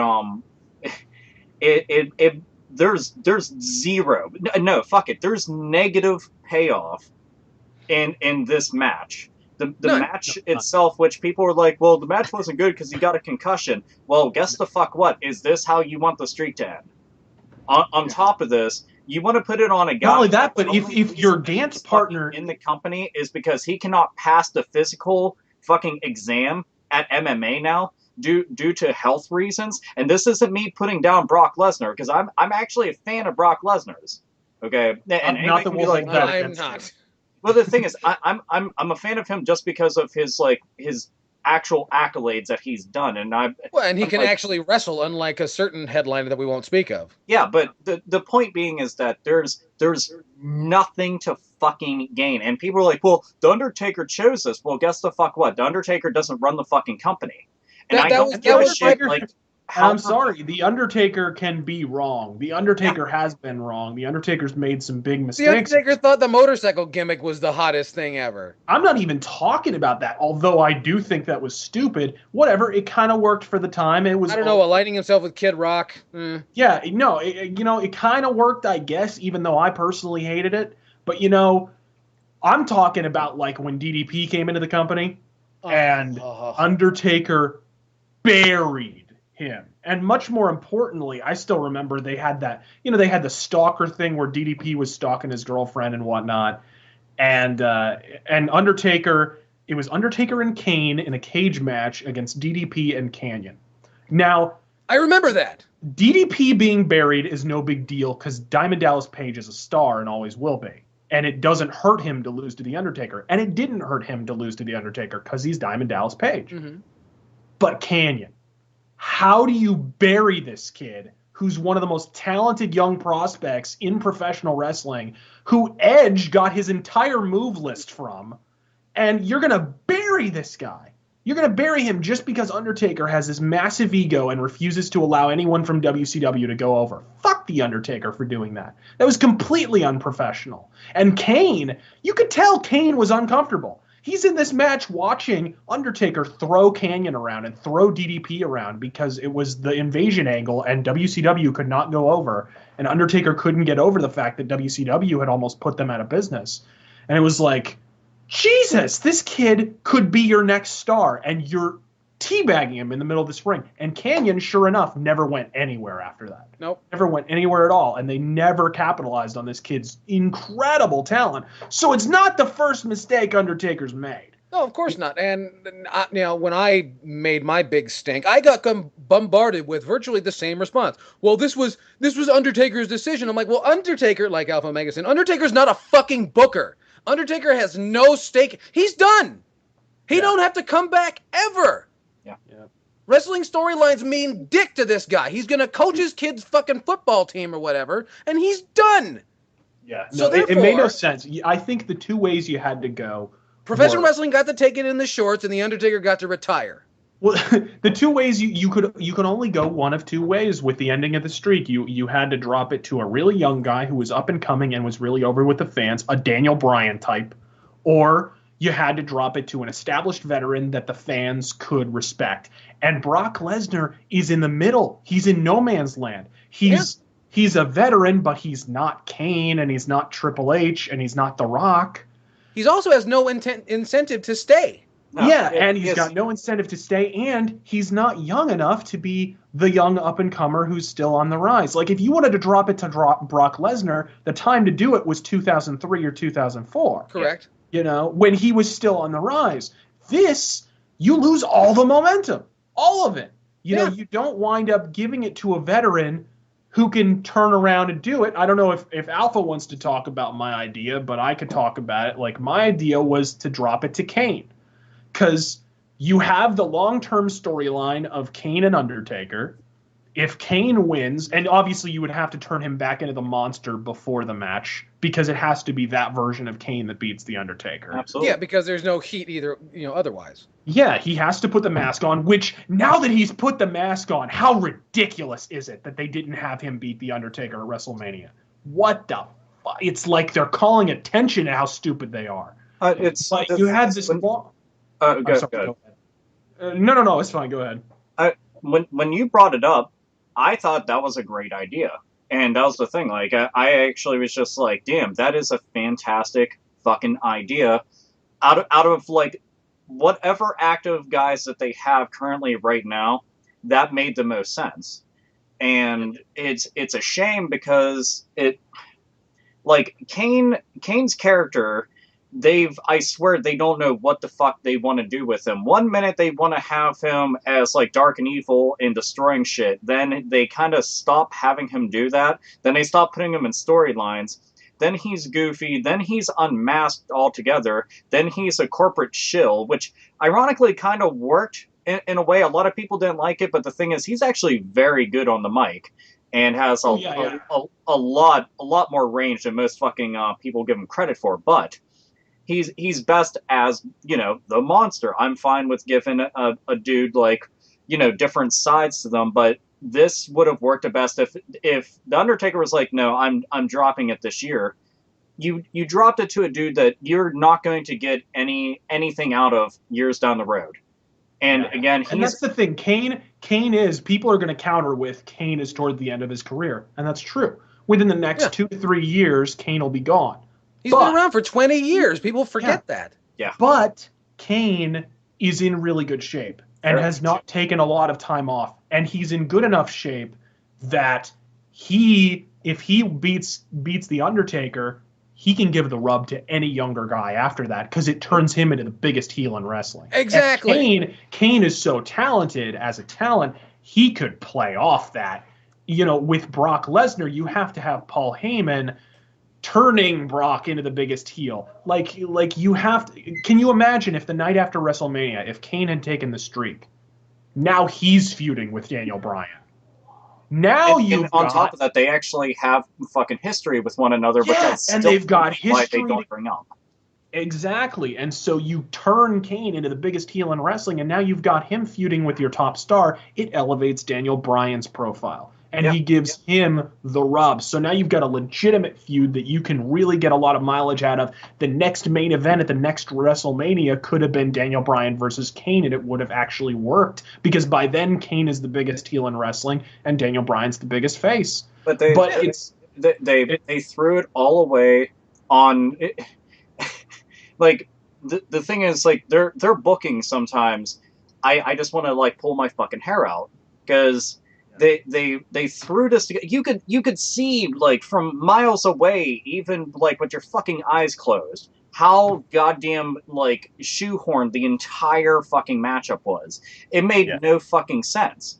You have Brock Lesnar on a limited contract, where he makes limited appearances, limited television appearances, limited actual work schedule, and you're gonna put him against the dude at WrestleMania that is always there and always has the high-profile match. And worse yet, is Undertaker's best fucking WrestleMania matches have actually been the past couple years. Yeah, no, he's had some great matches. That's the thing that I was just like... on my own personal Facebook, I had said that if The Undertaker loses, I'm gonna fucking lose it. And the thing is, like, it's the truth. Like, in my family... The Undertaker was fucking sacred. And that's not, somebody can be like, ho, ho, ho, wrestling's so gay. Yeah, you know what? I fucked your dad. There, let's talk about fucking gay. the thing is, like, in my house, legitimately, like, the Undertaker is big shit. And I just thought, I'm like, man, what if he lost? Because to me, it was the worst possible scenario. Because the past, I don't even know how many years, this is one of his worst fucking matchups that made no sense to me. I'm like, this is far and away his worst WrestleMania match of the last 10 years. well, Easily. I don't know. His match against Mark Henry was pretty bad. That was, yeah, that's right. That was pretty bad. Like this one, I actually say is 10 times worse just because of the outcome. But and because of the crowd reaction. Oh, dude, the you crowd can't. is dead silent. They tried to salvage it. Kevin Dunn tried to turn it. You know, he's off in the production truck. And actually, it's funny. I listened to an interview with Steve Austin after WrestleMania 30, and he said that he was in the production truck with Kevin Dunn when the Undertaker's streak was broken. And he said all Kevin Dunn was doing was saying, "Get crowd shots, get crowd shots, get crowd shots." And it's like that really nails home the fact that they knew they had nothing there. So they had to go for the shock reaction. Yeah, exactly. Because it's the only way they could make it seem like, oh, we meant to do that. Like, no, we meant for the crowd to be silent for 10 straight minutes afterward. Yeah. Right? That entire match, like, I'm watching it, and you know, again, in retrospect, not knowing at the time that he had a concussion, that is extremely fucked up, but I've seen wrestlers go through an entire match. I mean, fucking Vader's eyeball popped out in a goddamn match, and he finished. Yeah. I'm just fucking tossing that out there. Triple H finished a fucking pay-per-view match with his fucking, like, muscle torn completely off of his leg. Yeah. And, you know, there's tons of other wrestlers that have gone on to do some really crazy shit throughout an entire match. But we're talking about WrestleMania, we're talking about The Undertaker's fucking streak, and we're talking about losing it to this guy. I mean, what's fucked up is even if the match was Taker's best match ever, it still wouldn't fucking matter at the end of the day, because we're talking about a guy that isn't even fit to hold his own fucking microphone when he speaks. No. It's a guy you can't get mileage out of with it. You can't, because what do? Do you have him feud against, because if you feud Brock Lesnar against Daniel Bryan right now, no, there's nothing. There's no history. There's nothing. There's no reason to do it, and you get no payoff out of it. Well, you're going to get the same bullshit payoff they got when fucking the Big Show dropped the strap to Rey Mysterio. It doesn't make any sense and would not happen if they were not cooperating. Yeah. No, absolutely. It was a lot of poor decisions, and I don't give a fuck about anybody that's trying to defend, like, the outcome of this, and don't hand me this motherfucking bullshit, well, get used to it because history's history. Doesn't mean I have to fucking like it, asshole, because this history wasn't just because, you know, of two dudes who went into this and they legitimately had a fucking match. No, this was something that people sat down and decisively decided out. Had a whole goddamn year to cook up. Yeah. And the thing is, the fucking build-up for this was fucking laughable. What was it, like 4.5 weeks out? Yeah, not even a year, dude. They could have easily, you know, they were.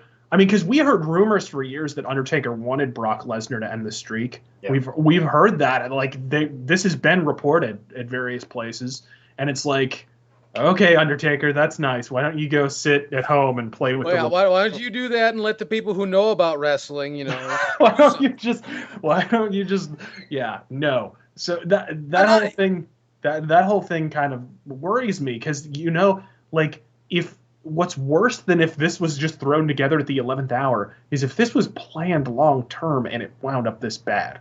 Like, they were that out of touch. It's even worse to think that they're just they're saying, well, I mean, he wants to lose it to this guy. I guess we kind of got to do that, because the fact is that his wants and needs are vastly overshadowed by the fact that he himself has built a character that's far bigger than his wants and needs for how it's going to fucking end. And if anything, at this point in juncture, guess what? It would have been better for him to not have a match, to have come out and announced his retirement and say thank you. I'd have been far fucking happier, because that'd have been dude on the biggest fucking stage in wrestling. I don't know. That would have been very disappointing as well, though. I think it would have been. This is far worse, I think. Oh, yeah, this is way worse. I mean, that would have definitely been better. But I think... And you know, people argued with me for years that Undertaker shouldn't drop the streak. And I was always like, no, I think he's old school. I think he wants to retire on his back because that's how you do it. That's how that's how Andre did it. That's how you do it. Exactly. That's how it's That's done. the way Bruno did it. It goes all the way back. I knew it had to happen that way. And so I was immediately thinking, like, who's worthy of it? Well, okay, you either bring back some star who's like beyond wrestling, like, you know, somebody who's mainstream like The Rock or Stone Cold, or you give it to a young guy. There's no in between. And they went with in between. Mm-hmm. And that's, at the end of the day, that's what fucked it up. They got a guy who's lukewarm, and there's no point. They get no mileage out of it. And the worst part is Paul Heyman's running around to radio shows and stuff saying, oh, it's brilliant, and this is going to be the biggest angle in wrestling, and the fans are just being worked, and blah, blah. Wow. It's like, dude, this is going to be, in the longer term, this is going to be a bigger mistake than the ending to WrestleMania 17 with Austin turning heel. Well, you know, this could be one of two things. This could really be a WrestleMania 9 of itself, meaning the beginning of a not so great period. Or it could be, and don't tell me that, you know, WrestleMania 9 didn't leave, you know, a sour taste in a lot of people's minds. You know, not as bad as people, you know, say it is, but at the same time, you know, definitely salt in the wound. Well, especially with everybody who had to watch Jim Ross run around in a toga. Well, there was that too, but you know, they saw Bobby Heenan's underwear. Okay, I mean, things have been worse. I want to put out one little thing to everybody listening. If you are some of the few who are like, I don't like wrestling and I wish you quit talking about it, shut the fuck up. Don't fucking care. Literally. Yeah, for those of you not professional wrestling fans, we'll see you next time right here on the Hate Bit Podcast. So do you guys have any thoughts about the other? Because we were on Undertaker for a while. Do you have any? Yeah, no. Look, I thought the Andre the Giant Battle Royal was all right. Because Goldust was in it. I don't know. That was good, but Kofi Kingston with the landing his feet on the steel steps, I thought that was pretty clever. Well, he always does something in every battle. I know. I saw what he did in the Royal Rumble, and I thought that was pretty cool. He always does something awesome during those, yet they won't do something awesome for his career, which is nothing. He's the guy who provides the highlight reel moment, but they refuse to give him his own highlight reel. That's the thing. Is that the highlight of a battle royal? The guy who lands on the railing? That's. Well, the highlight of it was seeing Cesaro pick up the fucking Big Show like a kid and put him over to top rope. Yeah. Well, and don't forget the couple of giant swings. I'm kind of becoming a fan of the giant swing myself. You got to see the giant swing whenever before he joined WWE. There's this one dude, and I forgot the guy's name because I wasn't familiar with him, but Cesaro ended up doing the Cesaro swing to him. And the crowd counted to 100. It wasn't 100 actual swings. It was probably closer to like 60 or so. But still, I mean, that dude, I'm surprised didn't turn into a fucking sprinkler and start puking everywhere. Because you can see that he's smart enough to close his eyes. There's a lot of guys, like, you'll see them, they eventually will put their hands behind their head because they don't want to land on their fucking noggin, especially with that velocity. But it's a dizzy guy. What's fucked up is anybody's listening right now, and actually you two as well, if you want to see Cesaro at his fucking best, you got to see him in NXT. He was fighting, God, I forgot, they changed his name, but it's basically El Generico.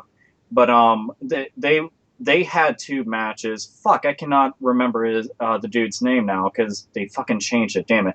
Anyway, he had two matches that I swear, like, match of the year caliber matches. Like, they were phenomenal. It's just back and forth and just they put each other over quite well. But I'm glad that he's now hooked up with Heyman. And it's funny because Heyman's, you know, a big-time heel, and Cesaro...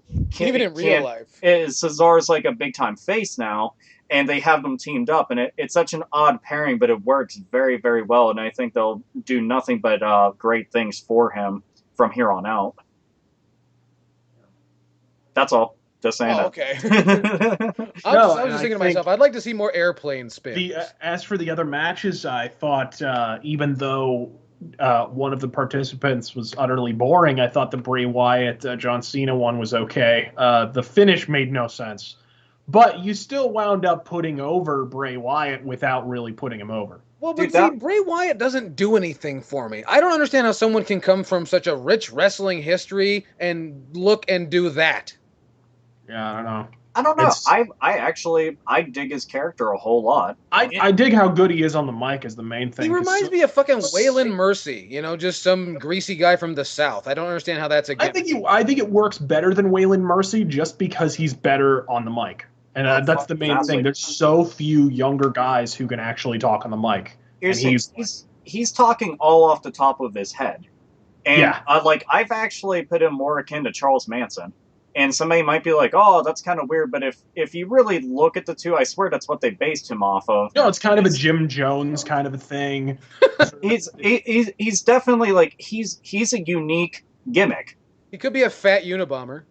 Yeah, but it worked because it really worked because John Cena wins, but at the end of the day, the star of that match was Bray Wyatt. No question. And the match, while the match was it was an average match. I'm not going to say it was bad because it wasn't a bad match, but it wasn't a great match. The match was really one of those storytelling matches where they were going and overacting as wrestlers need to. Throughout the entirety of the match to try to move the story along, which I'm glad that they're still keeping the feud going because that's something I was initially worried about.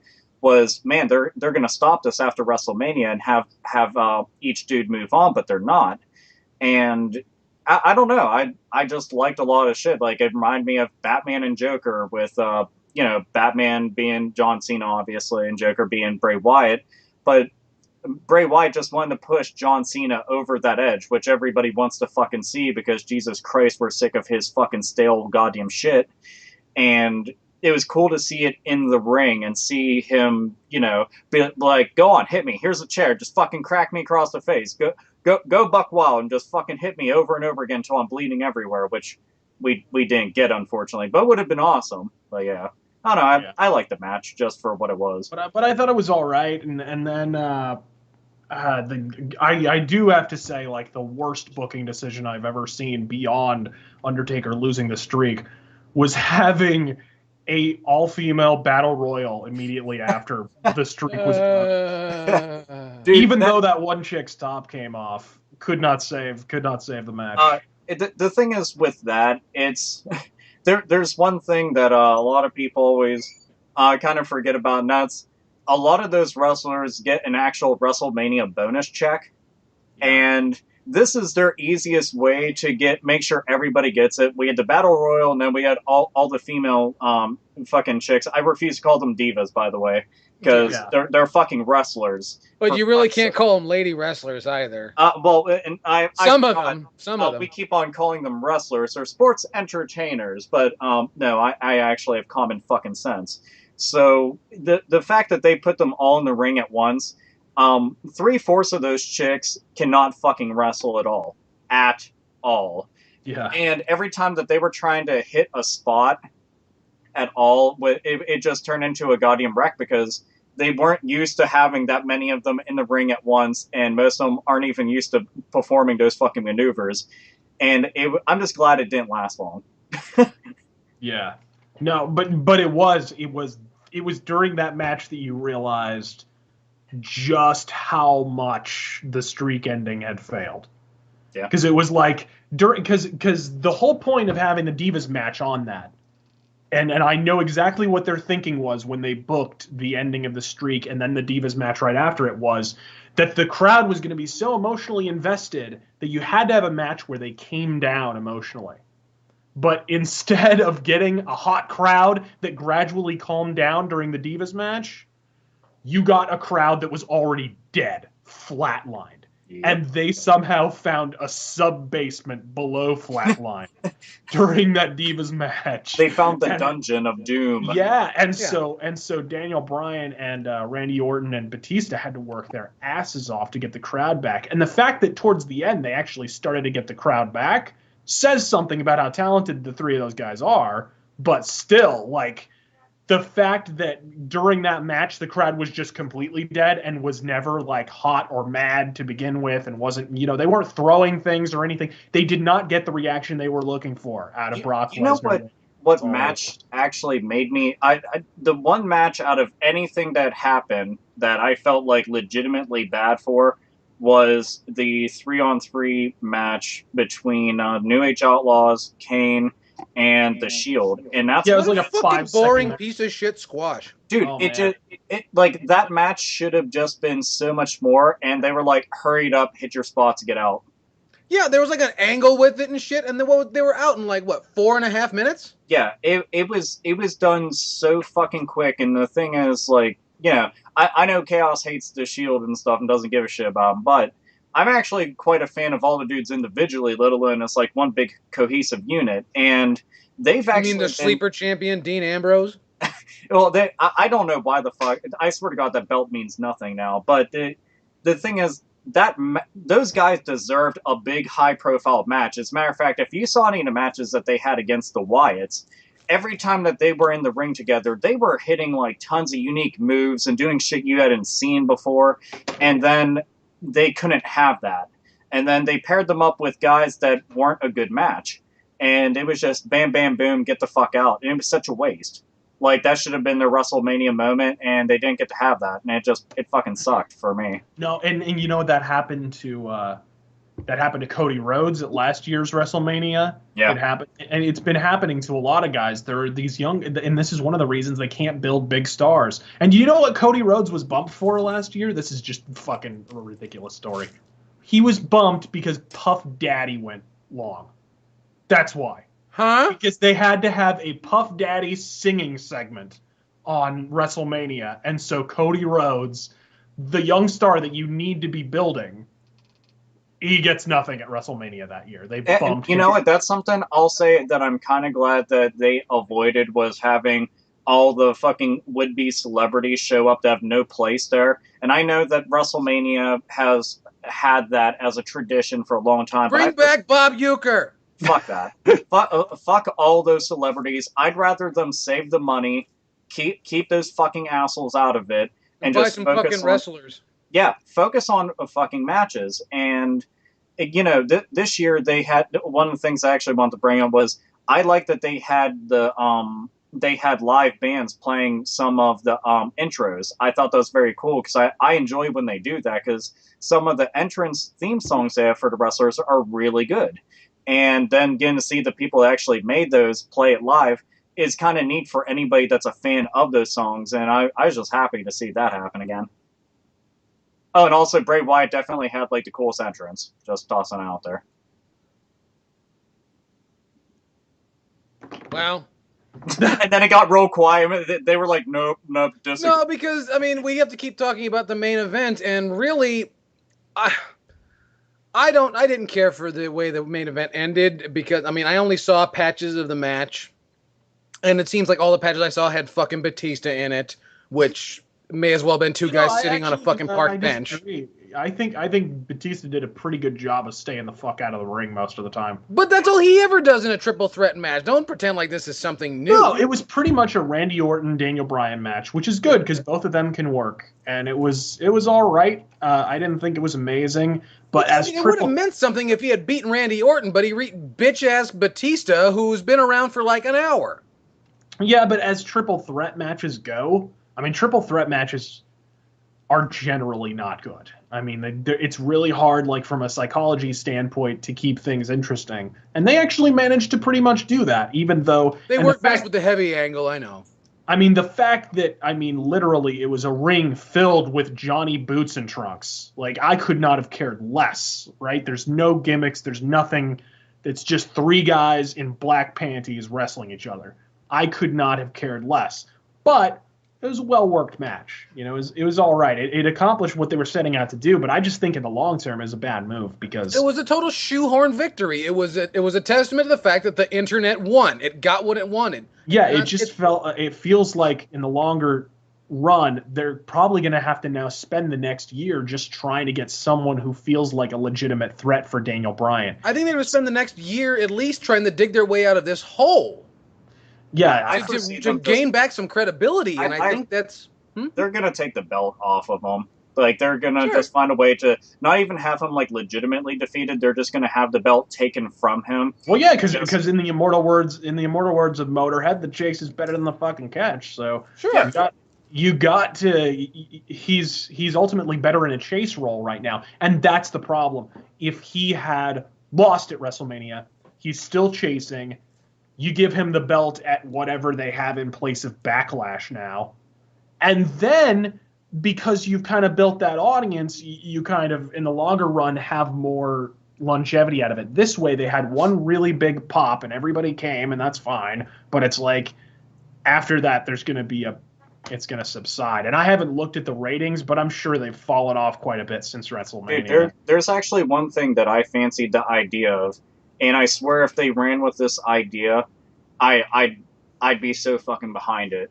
And that's earlier I brought up how CM Punk basically has decided that he didn't want to be with the company, but there's still talks that they are going to get him back. And I thought that this would actually be kind of a cool angle that also breaks the fourth wall and stuff, is that keep Daniel Bryan as the champion. Bring in CM Punk, full-on heel CM Punk, which is him at his best. Bring him in as a full heel and go directly after Daniel Bryan. Just be like, have him play off the fact that he walked out on the fans. Yeah, just be like, I walked out on the fans, walked out on the company, and just be like, hey, Brian, you got your spot because I left. You don't deserve the belt. If I was around, you wouldn't have even gotten a belt. Those fucking bitches over there wouldn't have had the belt. I'd still be, a reigning, defending champion, and just run with that. Because the sad truth of it is that Daniel Bryan wouldn't have gotten shot up to the top if Punk didn't leave. And that's because they had to go and reshuffle the entire card in a desperate act to salvage what the fuck they had. Because everything wasn't working what they were building up towards. And if they ended up doing something like this, it'd work for CM Punk. It'd work for Daniel Bryan. It'd work for, the Authority, which is Triple H and all of his fucking peasants. And then they can keep the Shield in on this and keep their push going. Because now you have a younger guy who's really good at being a heel, along with like a fucking faction that he shouldn't be working alongside of, but kinda is, and just, I don't know, I think that'd be an interesting thing. I'd like it a bunch. Yeah. No, I think that definitely, if that happened, it would be the way to go. I don't think CM Punk will be back for a while because I think he's physically fucked up. I think that was part of the reason he walked out, is that he's just fucking ragged. He was run ragged. That's scheduled, man. You figure he did not have a break at all. Yeah. He had no fucking break, and most people don't take that into account. But I mean, there's guys that just work and work and work, and that's eventually how you retire early, is because your body can't do it anymore. And now you're look at Stone Cold. Look at his fucking knees. Yeah. And we can't bring up his neck because that doesn't have to do with his work schedule. That was an unfortunate accident. But I mean, the dude, if he gets in, or look at Edge, because of wrestling, Edge can get into another match, or he'll be a fucking cripple. Yep. No, the Edge is another really good example of that. CM Punk, though, I mean, he's been working a full schedule for years. John Cena's had entire months off. I don't think CM Punk's had that once. No, he didn't have shit off. And the thing is, a lot of people are like, oh, well, he should have just done it until his contract expired. And it's like, you know what? You're not him. That's the thing. You don't work there. You don't know the situation. You watch it on television. It's way easier for somebody to go and judge. But the thing is, like, I at the very least will try to be fucking sympathetic towards somebody who's physically fucking like drained. Like I've been to a fucking office that physically drained me, and let alone getting inside of a ring, being tossed around every single. Well, and then there's the mental and political aspect. The fact that he's notoriously like the only young guy, certainly in the locker room, who consistently speaks up when shitty storylines are brought forward, who's consistently advocated for not scripting people's promos so much and stuff. And he's basically been banging his head against a wall for the last 7 years. So you kind of have to understand, it's not just physical exhaustion, it's mental exhaustion too. He's essentially been one man against the tide for this entire time. And a lot of it has been self-serving because in wrestling, everyone's an independent contractor. You have to be self-serving. That's the way the business is. Well, not to mention the strain of being, one of the top guys being worked to death in a dying industry. Yeah, and and no matter, and then he had that run as the champion, and they completely fucked that up. They ruined CM Punk being the world champion. The time to put the belt on him was after that shoot promo he did. That was when you did it, and instead they waited till didn't they wait till like SummerSlam or something? They waited like several months, and by then the fire had died out, and so he was champion for a year and nobody cared. He might as well have been the IC champion. It didn't matter. So it was like company bungled that on an epic scale. But where they fucked up the biggest with CM Punk was when they didn't allow him to just do those kind of shoot type promos, which is, I mean, he excels at.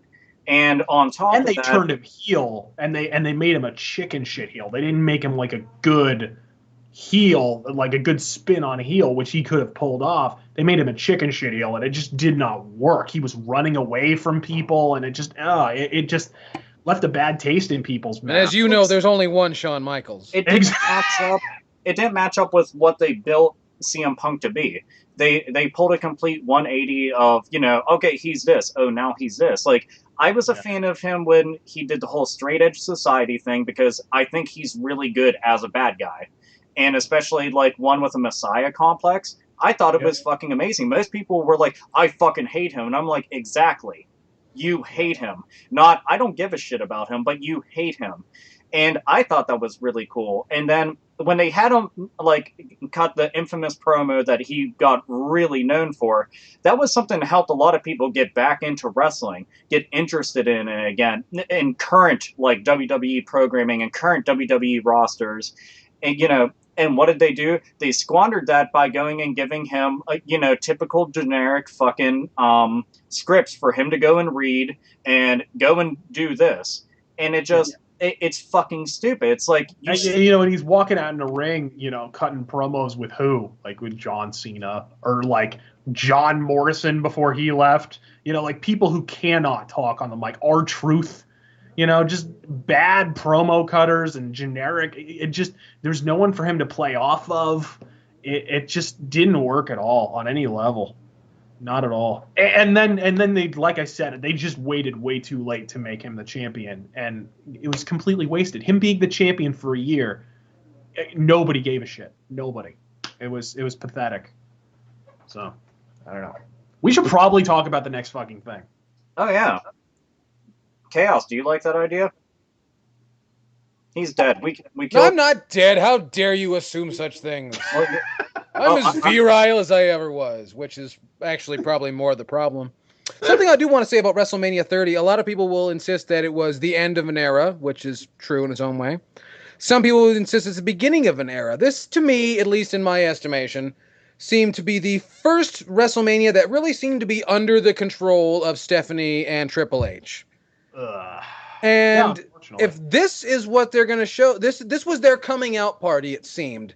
And it really seems to could this possibly have set the tone for programming for the foreseeable future? Yeah, I don't know. I just hope they didn't lose Shane McMahon's phone number. That's all. Yeah, so essentially what you're saying is, in desperate times, the coast to coast could in fact save us. It'd have to. What else do they have? They've ruined everybody else's knees. So, I think that's mandatory to run WWE at this point. You have to tear both quads. You have to tear both quads, and you have to own a sledgehammer. and the shovel, the golden shovel. So Peter Gabriel is a shoo-in. Pretty good. Peter Gabriel was first in line for that shit, man. Yeah, I know, right? But with WrestleMania being as much bad news as it was, unfortunately, the wrestling world was treated to some even more bad news. Recent WWE Hall of Fame inductee James Hellwig, better known to a lot of you folks in the sports entertainment world as the Ultimate Warrior, passed away from a massive heart attack on the Tuesday after WrestleMania. He had been inducted into the WWE Hall of Fame the Saturday before WrestleMania 30, appeared on Monday Night Raw the Monday after, and delivered what some would say an interestingly timed, almost prophetic speech. Not his strongest promo, but more of it seemed like a heartfelt reach out to fans. And coming the day before his, I won't say untimely passing, because I did a little research to find out that Warrior did die of a heart attack, but he was 54 years old. His father died of a heart attack at the age of 57, and his grandfather died of a heart attack at the age of 52. And it's no secret that, steroid use was probably, prevalent. And well, he's admitted to steroid use. Sure, absolutely. And, your heart is a big muscle.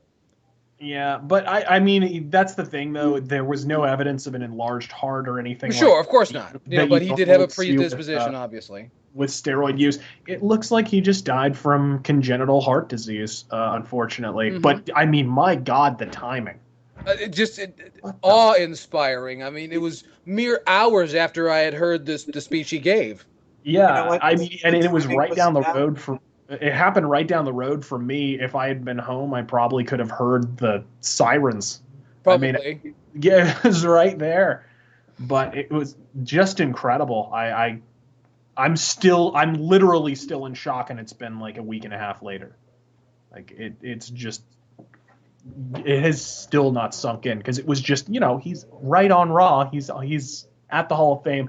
Gave a really cool speech at the Hall of Fame, which was awesome. Yeah, really gave a speech that no one had. Usually the Hall of Fame speeches are a whole bunch of "look how great I am." Yeah, and sometimes, like Bruno Sammartino gave one about the legacy and history of professional wrestling, and this one was more about how what you don't see is what makes this business so great. Yeah, and it was really cool to see him talk about the DVD. But the self-destruction of the Ultimate Warrior, which was a fucking hatchet job. It was BS, and I've talked about it, and I've gotten a bunch of shit for it, defending him after that DVD had come out. Because after that DVD came out, it really affected how every wrestling fan felt about Warrior. People just assumed that was all true. Yeah, absolutely. And what's funny is, if you notice, most of the interviews are chopped up from other interviews. Yeah, and they're all taken out of context to match some footage. Well, and the footage they use is heavily edited. I remember I actually bought the Ultimate Warrior box set. We got it like literally the day we heard Warrior was dead. We were already planning on buying it, and as soon as we heard it, we were like, "Oh!" I was talking with my editor. He was like, "Oh crap! I just saw it at Walmart, dude. You better go get that before everybody goes and buys them." Yeah. And so I'm like, oh crap, I ran over and got before it. Somebody corners the market. Yeah, on the box set, one of my favorite promos ever. And if fans are out there listening, I'm telling you, this is one of the best promo segments I've ever heard in my life. It was from 1996, and it was with my favorite Goldust. And it was the return promo for Warrior from 96, and he had just come back at WrestleMania, and he's cutting this brilliant promo. During the footage, there was a huge crowd reaction because it was the return of the Warrior. But they edited it on the original DVD, on the Ultimate Warrior Self-Destruction DVD, and you can actually see they edited out the crowd reaction because they were talking about how, he wasn't as popular when he came back in 1996 because it's a hatchet job. And so they actually edited out cheers. They turned the volume down on the crowd reaction. Like just little things like that. It's like, Jesus, I can't believe that. Like, it's so blatant but yeah, total hatchet job. And it was nice to see him directly reference that and then like call out people who had said things in it. Like freaking him calling out Ted DiBiase was genius. Yeah.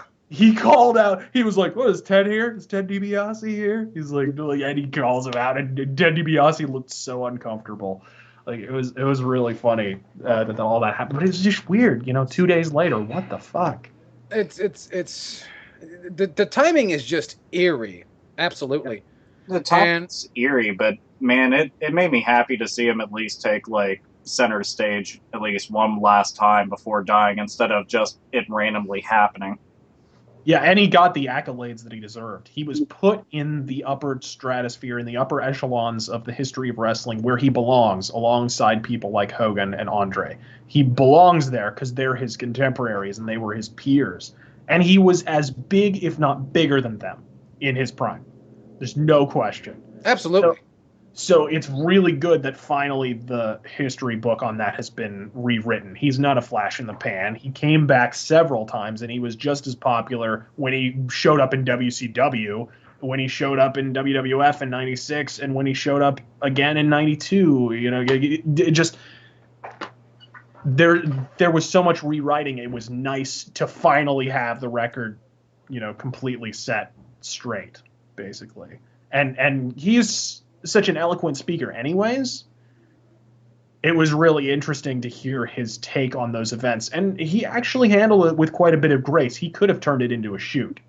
He could have. And he did. And he didn't. He didn't take that opportunity. No, he could have, and it's interesting to me that a lot of the people. And what's funny is it always seemed when I first heard that he was being inducted into the Hall of Fame, it almost felt like it was kind of like a rib on him, like tongue in cheek, like what are they gonna do? Yeah. And then when he died, suddenly everybody's, oh, great man. And I'm like, you mean the man that you buried for fucking 20 years? And now I remember like people before. When the induction was announced, there were a lot of people who spoke out and saying, oh, it was a bunch of bullshit and he was just a flash in the pan and whatever. And, you know, that actually happened when it was announced. Mm-hmm. I think he won over a lot of those people on his speech and with the video package and whatnot, and then with his promo on Raw the next night. I think he won over a lot of those people. So I think by the time he died, he really had kind of buried the hatchet, and at least the olive branch was there for most of those people. He never did reconcile with Hogan before he died. I can't blame him. But it was really funny that he's cutting this promo, and Hogan is in the front row, directly in front of him. And he's referencing, like, remarks that Hogan's made in interviews and shit right in front of his face. Like, I doubt Hogan, like, Warrior just has balls the size of Alpha Centauri. I can't believe this guy. Like, but that was really interesting. But yeah, you get the same like Michael Jackson effect, where when he's alive, everybody thinks he's a pedophile, and after he dies, he's the greatest pop. Right? Yeah, and he's gonna have a 8-day long funeral. Yeah, exactly. That's just very interesting, and once again, that just the timing is just so strange. But at the same time, and this might be my imagination, and this also might be due to the difference of movie magic versus TV magic. But if you notice between the way he looked on Saturday at the Hall of Fame and Monday at Monday Night Raw, he looked slightly more frail. Yeah, I disagree. And that might be the heavy arena lighting. It could be. I disagree, man. I think. He had a limp, which he's always had. I mean, he returned to ring action in 2008 and fought Orlando Jordan in Spain for a really big federation in Europe. And I saw that match didn't really go anyplace. Yeah, but, it was a big return for Warrior, and he got a huge payday, and it did draw a lot of people. He got a huge pop from it. Yeah, but it was like, even in that match, he was limping. He's just had knee problems and, like, ankle problems and stuff. But aside from that, like, he was in fantastic shape. He didn't seem frail to me, honestly. He had problems shaking the ropes, but again, I think that was just his leg problems. I think a lot of people always forget how fucking heavy those ropes are and how sturdy they are.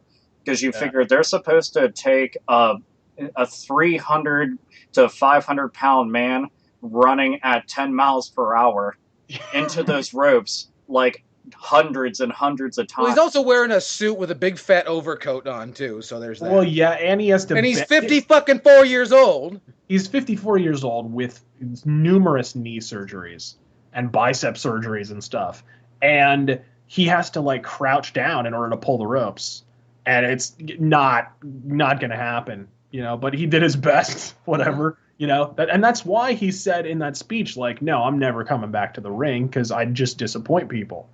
Like that's an admirable quality. There are so many that I wish had the nerve to take that route. Sting, yeah. Huh? Sting, yeah. Well, I was gonna say Bobo Brazil and so on, but Hogan. Yeah. Hogan needs to get the fuck away from the camera. Anyway, rest in peace to the Ultimate Warrior. Have a minute here to collect our thoughts. Have a sip of water. That was a good long talk. Yeah. Anyway, wasting no time at all. It's time for your main event And usually in this space, we have the main event. We have the lovely Mr. Razorfist give us a bit of a rant, but we're not doing that today. We're putting the video game circle jerk into the main event. And this is, now, Alpha Omegason coined this term, so I can't take it from him. The Sidekick circle jerk.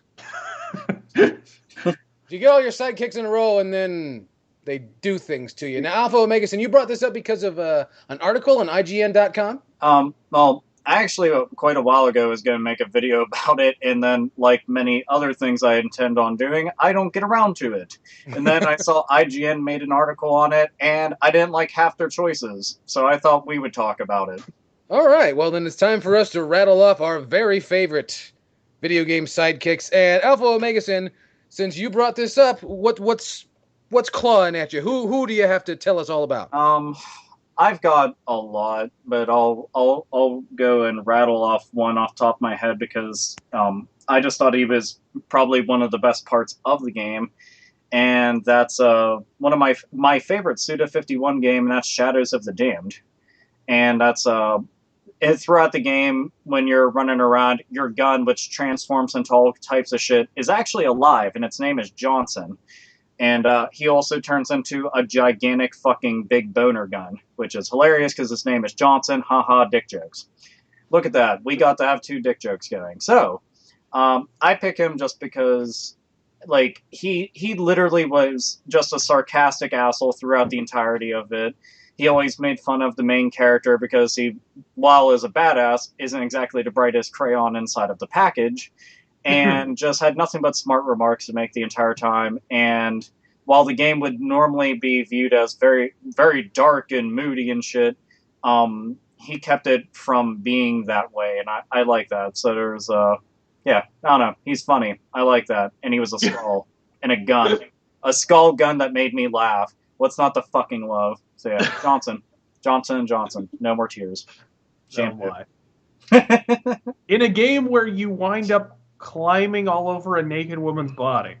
Oh yeah, dude, it's the biggest titty in all of gaming. Even bigger than in things like God of War and Dante's Inferno. This tit is massive in sheer scope. It's kind of like, you know, whenever you first get to go over, like, off-roading and like, Grand Theft Auto San Andreas in a little, like, four-wheeler. It's like that, but with a big nipple in the center. It's great. I love it. It's one of those games that I still don't understand why people don't play it, because they're like, man, Resident Evil 4 is like my favorite Resident Evil, which I'll just tell you right now, you don't know your ass from a hole in the ground. But Shadows of the Damned is just like Resident Evil 4, but with a sense of fucking humor. And nobody's playing it, and you're fucking stupid for not trying it, so fuck you. Yeah, so that's my pick for one of the sidekicks that I like. Who wants it next? Oh shit, I really like. I think there were a lot of good party members in Knights of the Old Republic, but my favorite is freaking HK-47. Have either of you played KOTOR? Like Knights of the Old Republic? I played it back whenever it came out. I'll be honest, I remember next to fuck all about it because he was an assassin droid. And it was really cool because, like, okay, he's an assassin droid, but he's also built off of a protocol droid, so he's kind of supposed to be C-3PO, but he's actually supposed to murder people. And so he's kind of, like, obsequious, but at the same time, he's also, like, he really just wants to murder all organic life, and he calls all humans meat bags. So he's like Bender? He's actually, I think it predates Bender. No, you know what? I think that's just a reference to Bender. Yeah. And in Futurama. And anyways, like, it was really cool because the way that he talks, he when he says something, and they actually did this, they gave this attribute to one of the aliens in Mass Effect. Like, if he has to apologize for something, he'll say wearied retraction, and then he'll say the sentence, you know, and then it was really cool. Like, he would predicate like the kind of mood of what he was going to say before he said it. It was just a really interesting character, and then you could upgrade him and find out more about how he was built and so forth. And he comes back in the second game, and you have to find all of his parts and put him back together and stuff. And he has like an interesting story to kind of fill in the gaps between KOTOR 1 and KOTOR 2. But I thought he was a really badass character. See, I never got to play the second game, but I'm glad that they actually have shit carry over from one game into the next, whereas most games are like, yeah, we kind of just forgot about all those characters. Ha! No, it's really, really good. There's actually a few returning characters. But unfortunately, the game was made, and Obsidian didn't have access to the full story of KOTOR 1. So in KOTOR 2, they kind of leave the events of the first game sort of deliberately vague because they didn't have access to it. So, but they do bring back characters and stuff. So, I mean, it kind of works out. But yeah, 2, in my opinion, isn't quite as good as 1, but it's got some cool ideas. But yeah, that would be one of my favorite, anyways, sidekicks of all time. Yell Chaos. Yes. 2 favorite Rattle off some random sidekicks. No, random sidekicks. Well, I'm one of those guys that I find sidekicks fucking annoying. Typically, immediately, Miles Prower from Sonic the Hedgehog and Tails, you know him, and Claptrap from Borderlands springs to mind. Annoying fucks. Ugh. But if any that I would say, I'm going to defend a sidekick right now. For those of you, a game that I was surprised to find out has as much of a split opinion about it was The Legend of Zelda Skyward Sword, and a game that I enjoy, despite because there are a lot of people who don't like the motion controls. I happen to, but the sidekick there is now your fairy taking over for, or not your fairy, but your spirit taking over for Navi from Ocarina of Time. This was hey, listen. Yeah. No, I just wanted to put that bitch in a bottle full of fart, didn't you? I really did, but no. There was a Fee, and Fee or Fi or Fum or Fo or whatever the fuck, however you say her name. Fum. I appreciated Fee because Fee, a lot of people don't like to read things on the screen because I guess you went to public school, but Fee always had some interesting anecdotes, in one way or another, and I thought she looked really neat. She got that blue color and was kind of mysterious, and I don't know, just thought it was neat. I don't really. Once again, I'm not a fan of sidekicks that often because usually they're fuck-ups like Sherry Birkin and so on. Yeah, or Ashley from RE4. Oh, stop that. I don't... Okay, one... no, she's not a fucking sidekick. She's a hindrance. She's a tumor. Ball and chain. She is a fucking annoyance. She's an ankle weight.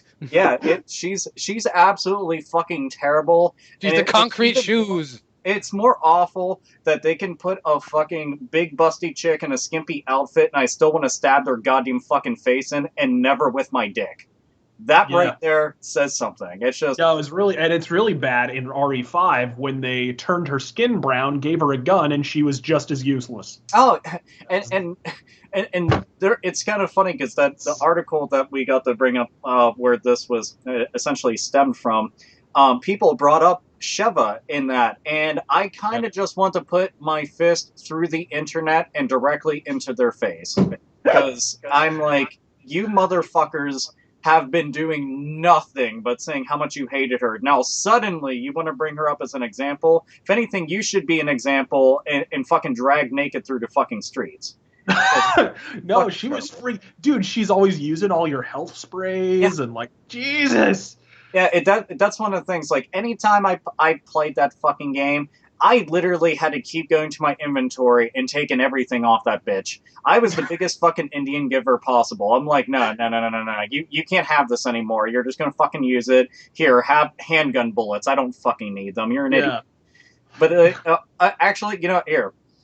This right here is a fucking sidekick that has been around for a long-ass time and still is very important, and it's Rush from Mega Man. Oh, yeah, of course. Rush, one, in cartoons, in the Mega Man games, was, dogs are fucking cool, but a robot dog that I can just, go and basically be like the Silver Surfer on, this is the shit. Are those a bunch of fucking spike drills that are essentially going to impale the living crap out of me and drain my health? I don't think so. Me and Rush just glide across them until some... The only problem with Rush was in later games it seemed like they kind of ran out of ideas of what to do with him. And so I found that I didn't use Rush much in the later games.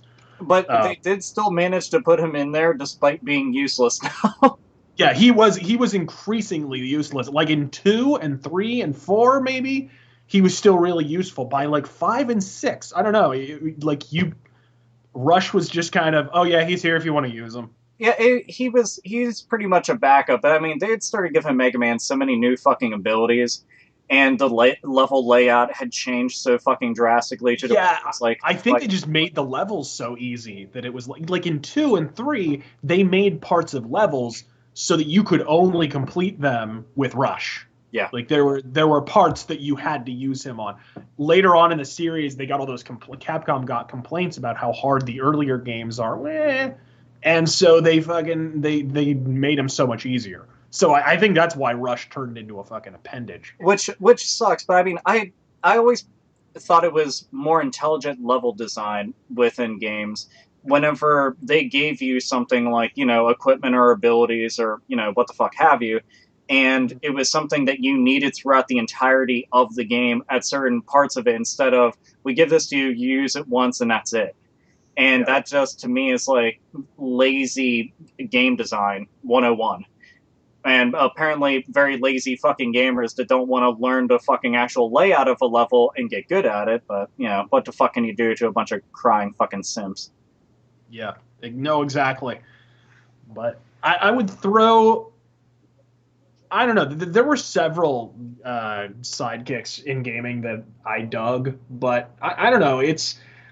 I find that in modern games, sidekicks have turned into, I'm gonna stand over, like they've turned into tutorial machines. You know what I mean? They really have. They're basically your portable tutorial, like, oh, I think that we should go look in that dark corner over there because there might be a special item there. It's like, thanks, that's not on the nose at all, Ellen Page.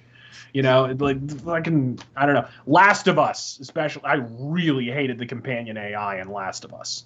Oh my fucking, like she was constantly just darting into fucking danger and stuff. In my experience, it was really freaking maddening. I was just glad that she was competent enough to actually fucking fight and not get killed.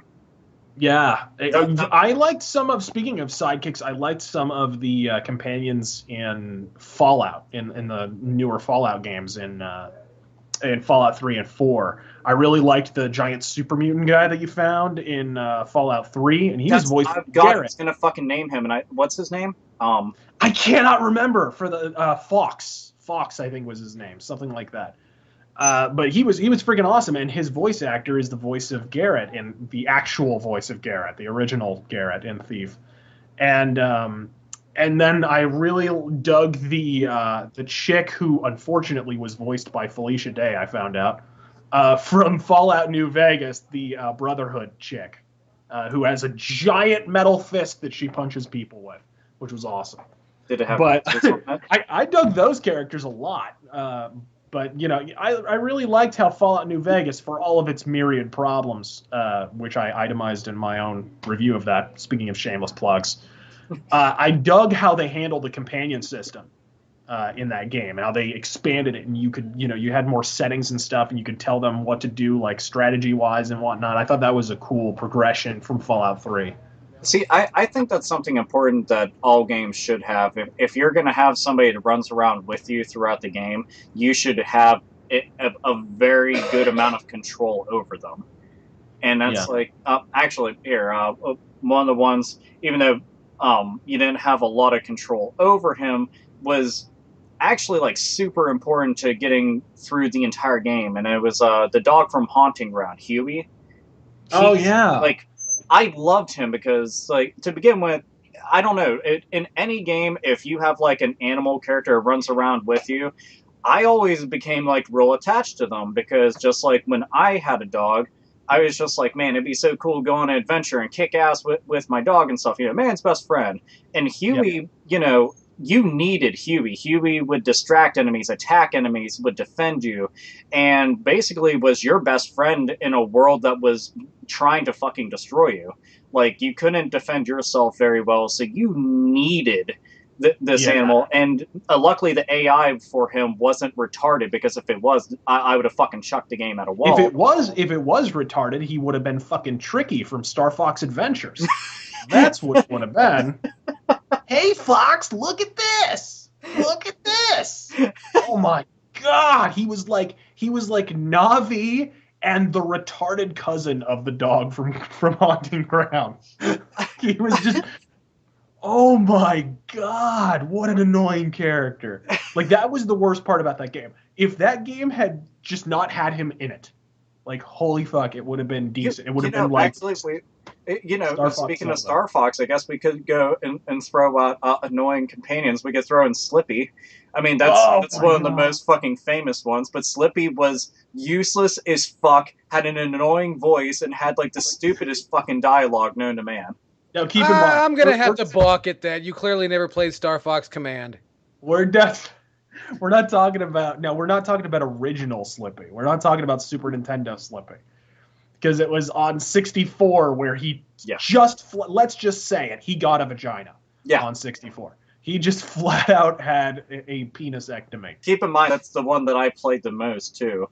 And, like, it's my favorite, but dear God, I was just like, why do you, to quote Michael Scott, why do you choose to do the things that you do that I hate so much? Well, if you're going to think about that, you might want to think why Falco hasn't yet been stabbed in a fucking men's room by now. Falco's the best. Don't fucking piece of shit. He's the best. If Razor Fist was in the world of Star Fox, he'd be Falco. I would be Falco. Well, then I hope you don't get stabbed in a men's room.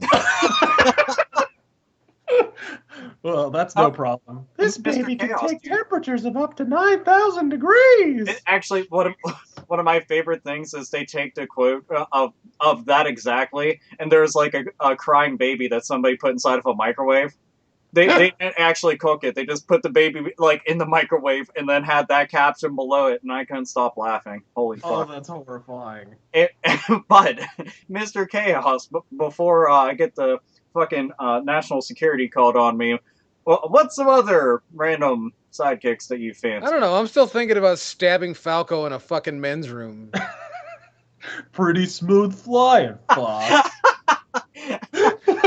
He sounded like such a smug asshole all the time. It's like, fuck. Yes. Well, how about this? From the Nintendo camp, Yoshi. Oh, well, Yoshi, Sidekick, well, see, he's more of an item if you really think about it. I don't know, man. I always considered him a sidekick. I mean, like, you ride around on... Really? Would you really, if you had a sidekick, would you really dump him in a fucking chasm to grab a hold of a flag? If I could keep on finding more of him and random eggs strewn about throughout the world, yeah. I totally do it. That's true. Hopefully kids don't use that as an analogy on making friends. On the other hand, it seems that way that's how they do it, actually. Dude, freaking Gino from Super Mario RPG. Yes. That's motherfucker. Dude, and for the love of God, I mean, here, how about this? Nintendo, buy up some of that fucking stock that just randomly became open, and then we can get, like, Malo and fucking Gino into Super Smash Brothers. Just saying. Yes, Nintendo really needs to lose more money. Dude, that would get me to buy the game faster. Like, I would buy it. Like, just for that kind of shit alone. Wait, are you saying you'd buy it because of Nintendo's name on it, it might actually be a game? It's true. Dude, it would... If they're going to include third-party... Dude, imagine that. Freaking, how many Wii U's would that freaking move a new Super Mario RPG? I've been saying that for fucking longest time. Like, the minute that they say officially Super Mario RPG 2, and I'm not including Paper Mario, I consider its own thing now. Super Mario RPG 2, Jesus fuck my eye Christ. I guarantee, like, you have that as a console game, not fucking 3DS. 3DS already has enough fucking games. Have that as a console game. Like, goddamn, that you don't even have to call it 2, because they'll probably think having a 2 on it would be, intimidating or something. They'll probably put a U on it. They would. No, they'd probably call it something like Return to the Star Road or something. Something like that. Just put like a subtitle on it. It would sell like hotcakes. How very John Woo of you. Yeah, I know, right? I think it would be fucking awesome, but Chaos, give us more sidekicks. Do it. All the other sidekicks fucking annoy me. I've been sitting here pulling my hair out, and I'm like, oh, no, that guy's annoying, that guy's annoying, that guy's annoying. All right, I'm picturing he's a big fan of Peppy, just because he's old and angry. Well, that's actually quite good. Yes. Proceed or twice. Well, of course, Slippy's my favorite. He's angry like me. Slippy, you mean Peppy, you old Peppy. fuck? Oh, well, I've been drinking. I told you. This episode of the Hate Bit Podcast has been brought to you by Sonoma Brewing. I thought I'd share that. Well, at least you don't get completely tanked like certain British people and then just make everybody feel awkward. Oh. Yeah, well, We love you, Sainted. I don't know Haven't anybody sucked. like that. We love you, Sainted. That's why we paid for your rehab. If you want to know why there's no Hate Bit merch, we've been spending money on other things. And yet, for some reason, he said no, no, no. I don't know what that was about. Amy Winehouse reference. We used all the 8-bit duct tape, and we put it over his 8-bit mouth, and then we kept on doing it anyway, because that's what things against people's will. We're a classy group of guys, and that's going to do it for the Sidekick Circle Jerk. I wish I could have thought of more sidekicks, you know? I really did. You know what I'm going to be... Maybe if you weren't pickled, you know? Right? Yeah, I know No you kidding. didn't mention anything like, you know, an important character like Diddy Kong, because he was very, very detrimental to Donkey Kong in the first fucking Donkey Kong Country, or I don't know, the companion cube from the fucking Portal games, which you definitely needed. They've made stupid songs about it, or Sully from the Uncharted games, who is part of like the tutorial, but is at least has a lot of wit to him. And yes, I'm getting things out of my fucking system. Fuck you, but I'm allowed. What Yeah, but don't forget, most of the stuff you're naming off is like memories that I have suppressed. No. But what would any of us have done if we didn't hear Hadacon? What am I supposed to do here? And then he talked your ear off for the next 45 minutes about anime shows. Yeah, and then fapping to a whole bunch of cartoon chicks, and then pissing himself into a frenzy. Yeah, I mean, what would we have done? Seriously. Or with Rose in Metal Gear Solid 2. I mean, how would we have gotten past the helicopter boss fight if Rose hadn't stopped Raiden and asked him why he gets up from the bed after they've made love? I mean, that's important stuff, people. And how would we get through the day without realizing that people decide to switch to dialogue and just have it Solid Snake and Raiden talking to one another on DeviantArt? Because this is what motherfuckers like to write about, and then eventually kill everything in gaming for us. Yes. Wow. Just put that out there. Yeah, anyways. Well, Alpha Omega Sen, I'd like to thank you for chasing all of the class out of the room. There was never class in it, but... Well, you know, I can dream, can't I? You can dream, but that dream's been long dead. I know, the dream is over and gone forever, but that's not the point. The point is, we thank each and every one of you for joining us for the Hate Bit Podcast. My name is Yell Chaos. Joining me as always has been the astounding Alpha Omega Sen. Thank the fuck out of all of you, especially the ones with the hot moms. Yes. And the guy...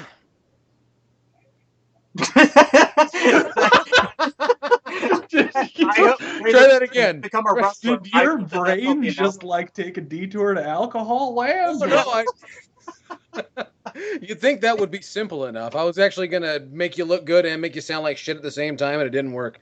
So, right. Without further ado, Razor Fist. I'm proof that the dream is not dead. The dream is not dead, baby. You understand? If you will.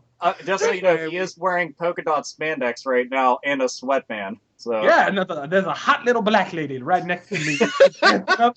My sweet little sapphire. Oh, fantastic. Anyway, fans, we thank you for joining us. We promise to not be away for quite so long next time. We hope to see you next time. You guys have been great, and we have been the Hate Bit Podcast. Bye-bye. Bye. Peace.